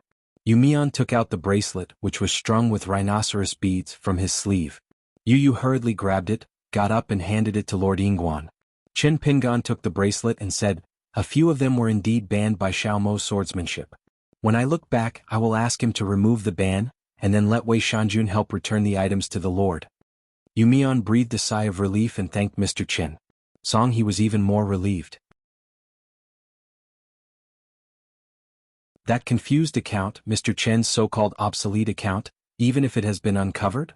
Every family has a scripture that is difficult to read, and there are many things that are really difficult for an honest official to do housework. Even if he is the honor of the 95, the king of a country in the Dali dynasty, he is still the son of the Queen Mother Nanzhang after all. Since Chen Pinggan mentioned Wei Bo, Song he took advantage of the situation to chat about the 5 mountains Fengzheng. Chen Pinggan didn't say more details, but Yu laughed and joked, "Just look at Wei Shanjun's true face once, and you will understand why the men on the mountain like to look at the mirror." Pei Tong just pretended he didn't understand the banter of the Yu family girl. After all, the empress was in the house. Chu Liang didn't have so many contortions and grinned on the spot. Out of the corner of his eyes he saw Pei Shishir sitting there looking at his nose and heart, and he was a little embarrassed. The general hurriedly shifted his gaze a little. Seeing that the young hidden official and His Majesty the Emperor were laughing, Chu Liang giggled in a foolish way. They were all great gentlemen. "Lord Chief Inspector, why are you pretending to be a gentleman here? Knife and pen officials, don't care how big the official hat on the head is, it is not as refreshing as those who really use knives on horseback." Zhao Shuxia and Ning Ji were busy washing dishes and chopsticks in the kitchen. The boy lowered his voice and asked cautiously, "Brother Zhao, those people?" Zhao Shuxia smiled indifferently and said, "You guessed right, it is His Majesty the Emperor and the Empress. As for the 2 officials beside them, they are probably Inspector Pei and General Chu from Yunzhou." The young man smiled and said, "Senior Brother Zhao, does this mean that there is a great scholar in the book, and there is no white ding in the relationship?" Zhao Shuxia laughed dumbly. Ning Ji immediately changed his tune and said, "No sir, since he has distant relatives in the mountains, he is even more so. I have no time in my heart, and xuanhuan is like this." Zhao Shuxia couldn't help but teased, "Ning Ji, he is very good at learning and applying now. The younger brother must think that you are a piece of material that can be made. It is estimated that he will inevitably teach you some unique skills of Luapa Mountain in the future." Ning Ji stretched out his palm, which was covered in sweat. Zhao Shuxia smiled and said, "I've seen Headmaster Lu, so you don't have to be so nervous." Ning Ji pondered a little and felt that Zhao Shuxia's statement was indeed reasonable. Ning Ji asked curiously, "Senior Brother Cui is obviously Mr. S' first student, so why do you call him Junior Brother and Senior Sister Pei?" Zhao Shuxia shook his head and said, "I don't know, the younger brother seems to be unwilling to be a senior when he first met the master. He insisted that Senior Sister Pei call him Junior Senior Sister, so he called Senior Sister Pei and Senior Sister Pei. The spring breeze is full of mountains and can't be closed. The sunset and the moon rise, birds fly on the eaves, clouds come out of the windows, and the wind passes for the king to make a sound of pine. In the lonely mountain, in the courtyard of the old cook, Xiego was sitting on the steps, watching Xiao Emo knitting a bamboo dustpan with Mr. Zhu. She felt that Xiao Emo, who was focused on doing things, looked in a mess. She swallowed her saliva and held back. With the urge to be hungry, he stretched out his hand and rubbed the mink hat on his head. He was in high spirits, and without any reason he said, "Little Emo, last time I left Luapa Mountain without authorization, you didn't worry about me, let me do things by myself, I very happy." Xiao Emo hesitated for a moment, but said honestly, "It was the young master who told me not to follow you." Julien lowered his head and rolled his eyes. It's hard to teach an uneducated elm not. You Xiaomo are in the same path as men and women. Anyone who has 1/10 of his own swordsmanship skills will not be stupid enough to tell the truth. Xiego seemed to be still elated, his arms crossed his chest, raised his head high and said loudly, "I don't care about this as long as you don't follow me, I'll be happy." Xiao Mo said, "Young master persuaded me like this and I think it makes some sense. It's all true." Xiego twitched his nose and said in a low voice, Xiao Mo, if you say that, I'll be happier." Julien shook his head and continued to weave the bamboo dustpan skillfully. "Don't look at this pair of men and women, one is older than the other, more than 10,000 years old. In fact, among the flowers of love between men and women, they are just 2 chicks. One has to raise his voice to cover up his loss. He says he doesn't care about this, but can he ignore it in his heart? The other one can't hear it at all. Is it a fool? It's a good match, in fact it's quite right." Xiego's eyes were sharp and he wondered, "Mr. Zhu, what do you have different opinions? Who are we and who? Let's hear it." Julien smiled and said, No problem, I just think it's disgusting that you are so affectionate with me in my yard. Xiaomo's face. Xiego laughed and shook his shoulders. She was not ashamed but proud of the old cook's evaluation. Hey, I'm sick to death. Julien didn't care about the sable-cap girl but reminded Xiaomo. Xiaomo, you just look young, you are a lot of age, take it easy, don't let the old house catch fire. Xiaomo became more and more embarrassed. What was this all about? Xiego boxing palm, Mr. Zhu speaks with knowledge, and it is not pleasing to the ear at first, but in fact, every word is in the heart.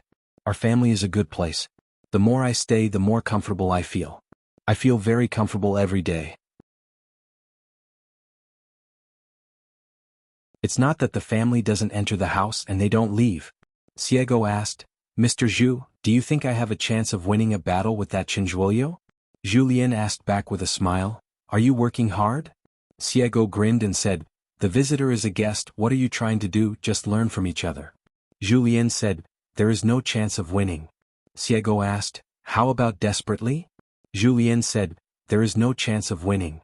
Xiego's eyes resented, what nonsense. Julien smiled and said, you talk nonsense first. Xiego was not even angry and nodded to himself, it seems that I have to practice swords well. First there was Lu Yin, whose Taoist name was Chunyang, and then there was the scholar Li Shixing, and now there was another Chinjuolio who made a similar Buddhist vow to prove Taoism. Well, the masters of Confucianism, Buddhism and Taoism are all complete. Xiaomo asked, Mr. Zhu, will your son serve as the Li's new national teacher? The movement of the Yenzhou prefecture in Yunzhou could not be concealed from Xiaomo in Luopao Mountain.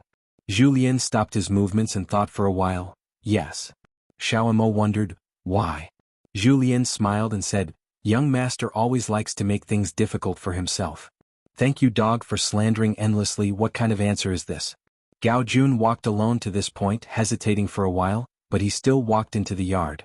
He was familiar with the door and the road, so he picked a bamboo chair and sat not far from Julien. Julien greeted her with a smile and nodded, continuing the previous topic. If you want to be a good person, don't you just need to make yourself difficult all the time?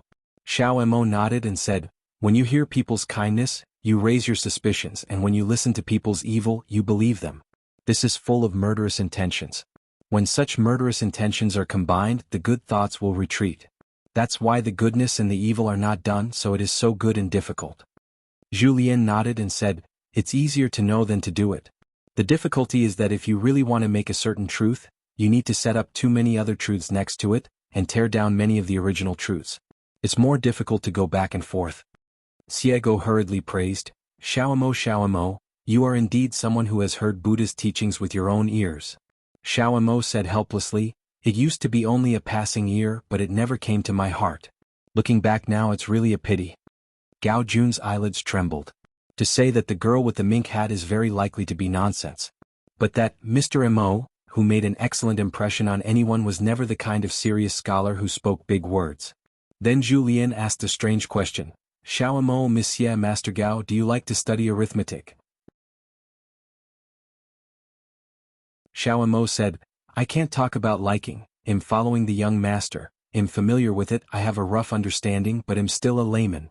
It was rare for Xiego to be silent, and she was least interested in arithmetic because of the 3 teachings and hundreds of schools. In fact, Qi practitioners on the mountain, more or less, almost cannot get around the knowledge of arithmetic. But Xiego may be one of the few exceptions. As for swordsmanship, it is enough to practice swordsmanship with your eyes closed, and you don't need to turn over a book. Gao Jun said, there are similar courses in the sect, but I usually only occasionally study arithmetic and hexagrams. Julien said indifferently, maybe all free transfers are in pursuit of the greatest common divisor. Xiaomo was thoughtful. Xiego glanced at Xiaomo, and she pretended to be thoughtful. Gao Jun couldn't help but ask a question that had been in his heart for a long time. This question, since the first day she left Lotus Root Blessed Land, climbed Luopao Mountain, and learned that the old cook's name was Julien, she wanted to get one. The definitive answer. Julien, are you really Julien? Xiego couldn't help laughing out loud. Can you ask such a silly question? Julien asked back, why does sect leader Gao ask this question? Gao Jun's pretty face turned slightly red, but he hesitated. It turned out that in the secret library of the Hushan sect of Songlai country, there was a portrait of a certain person, and there were more than one portraits, all of them were the hands of the senior women of the Hushan sect, and they were all recognized as great beauties by the Hushan sect. The noble son Zhu Lian, the most exiled immortal, is the most talented in the world, and his style is unparalleled and unmatched. In addition, this martial madman was the #1 person in the world before Ding Ying of the demon sect, and the history is not too long, so the Hushan faction often talked about Zhu Lian. Zhu Lian smiled and said, "If there is no accident, I should be the Zhu Lian mentioned by sect leader Gao." Gao Jun glanced at the old cook. Zhu Lian smiled and said, "Zhu Yin recites the mirror and the flower recites the tree. Since ancient times, old age is not only a woman, but it is not only a woman, which has disappointed sect master Gao." Gao Jun let out a faint sigh. He only hated that he was born 100 years late, and that he was not able to see the Zhu Lang's face, who is said to be difficult to describe in 1,100 portraits in the world. It is rumored in the Jianghu that in the peak battle of Nanyuan Kingdom's capital in the past, Zhu Lian, the #1 in the world, and the rest of the 9 people in the world met in the sky and the snow. The 9 did not dare to enter the city alone but came together. On the top of the wall, someone was sitting cross-legged, with one hand supporting his cheek, and wearing a silver lotus crown. The sky and the earth were as white as a glass world, and when the person slowly got up, the 2 female masters among the 9 people had already been secretly hurt before they could make a move. Gao Jun grew up in the Hushan school listening to a lot of similar story, and most of the Jianghu women like her are like this, no exception. Within 100 years of Ding Ying becoming the world's #1 river and lake, I felt that what happened to Zhu Lian must be exaggerated, and some thought it was well deserved. There are different opinions, often quarreling over a character who has been away from the world for more than 100 years, women and men. Noisy women will quarrel with women. Zhu Lian, who just lowered his head to weave baskets, suddenly raised his head and said with an angry smile, "Xiaomo, take care of your family, Miss Xie." Xiaomo was at a loss and saw Xiego, who was the culprit, pretending to be an idiot, and seeing that Gao Jun again, she looked at Zhu Lian blankly with a shocked look on her face and even a bit frightened. Seeing that Xiego couldn't hide it from Xiaomo, he stretched out his hand to cover his mouth and asked for credit. "Xiaomo, I saw Mr. Zhu's true appearance last time, but I won't be as rude as the headmaster Gao." Xiaomo smiled angrily, "Don't withdraw the sword intent quickly." Xiego pouted and put away the sword intent that washed away Zhu Lian's face, covering his face like rain. Zhu Lian smiled and said, "Sect Master Gao, during the first heavy snowfall in the capital of Nanyuan Kingdom this year, I will have a fight with my son. If Sect Master Gao is free, he can watch the battle from the sidelines." Gao Jun was speechless. Xiego coughed a few times and reminded, "Headmaster Gao, Master, wake up." Gao Jun stood up silently. She didn't say goodbye to Zhu Lian, she just left the yard. Xiego was still there and sighed to himself, "If Luapa Mountain is willing to hold Jingguo Shuiyu, how much fairy money will be earned?" Xiego asked softly, "Little Mo, is there any female cultivator of the 14th realm who has a feud with Luapa Mountain? When the time comes, Mr. Zhu will be able to go into action. After a few points, once you reveal your face, you only need to stop there, and it is guaranteed that it will work better than anything else." Xiao Mo glared at him and said, "Mr. Zhu is generous, don't care about this kind of joke with you, you should also be more interesting, don't be too aggressive." Xiego sighed and asked with a hippie smile, "Have you ever seen Mr. Zhu's face before, Shanjuchen?" Zhu Lian smiled and shook his head. However, Xiao Mo knew a secret story that Wei Shanjun heard, but he didn't reveal the truth on Xiego's side, lest she spread it out on the mountain. Xiego asked, "Why did you think of asking Qin Shanju about boxing?" Zhu Lian said, "For the young master it may be just stretching the muscles and bones. For me I have to go all out. Outside of my status, there are 2 types of boxing, and the jade of his mountain can attack the stone." On the other side of the door, 2 people tiptoed away. Guizhuzhio slapped his fist. "The old cook's appearance is not bad compared to the master, the difference is only a tiny bit." Pai Dian followed the white-haired boy next to the leader of the Guo Alliance with a big mouth.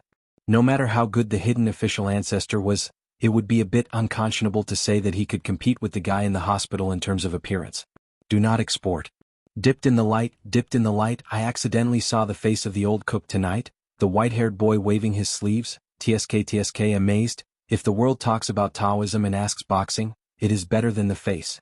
Don't say that self-proclaimed second, no one dares to call himself first. I am afraid that Zhu Lian calls himself first, and no one dares to call himself second. Gao Jun's mood was extremely complicated. When she walked to the door of her house, she still didn't push the door and walked all the way to Bayou Square at the top of Jisa Peak. It's not that she, a cultivator, would fall in love with Zhu Lian at first sight. She's just a man and she is indeed too good-looking. It's not reasonable at all. She put away her many thoughts and gradually became clear about her Taoism. Gao Jun laughed. Although the rivers and lakes were separated by 100 years, she could still meet fellow villagers in a foreign land. Involuntarily, Gao Jun slapped the white jade railing heavily and muttered to himself. Seeing this face, one flower is full of spring. The content of the chapters in the web version is slow. Please download the latest content of the iRead app. Please exit the transcoding page. Please download the latest chapter of the iRead app. ABC provides you with the fastest sword to update. The first 1042 chapters are free. // Please remember this book's first domain name. Mobile version reading website. WAP. You're tuning in to the Sword Dance in the Vast Sky YouTube channel. Don't forget to subscribe and join us on this journey to catch the most captivating stories.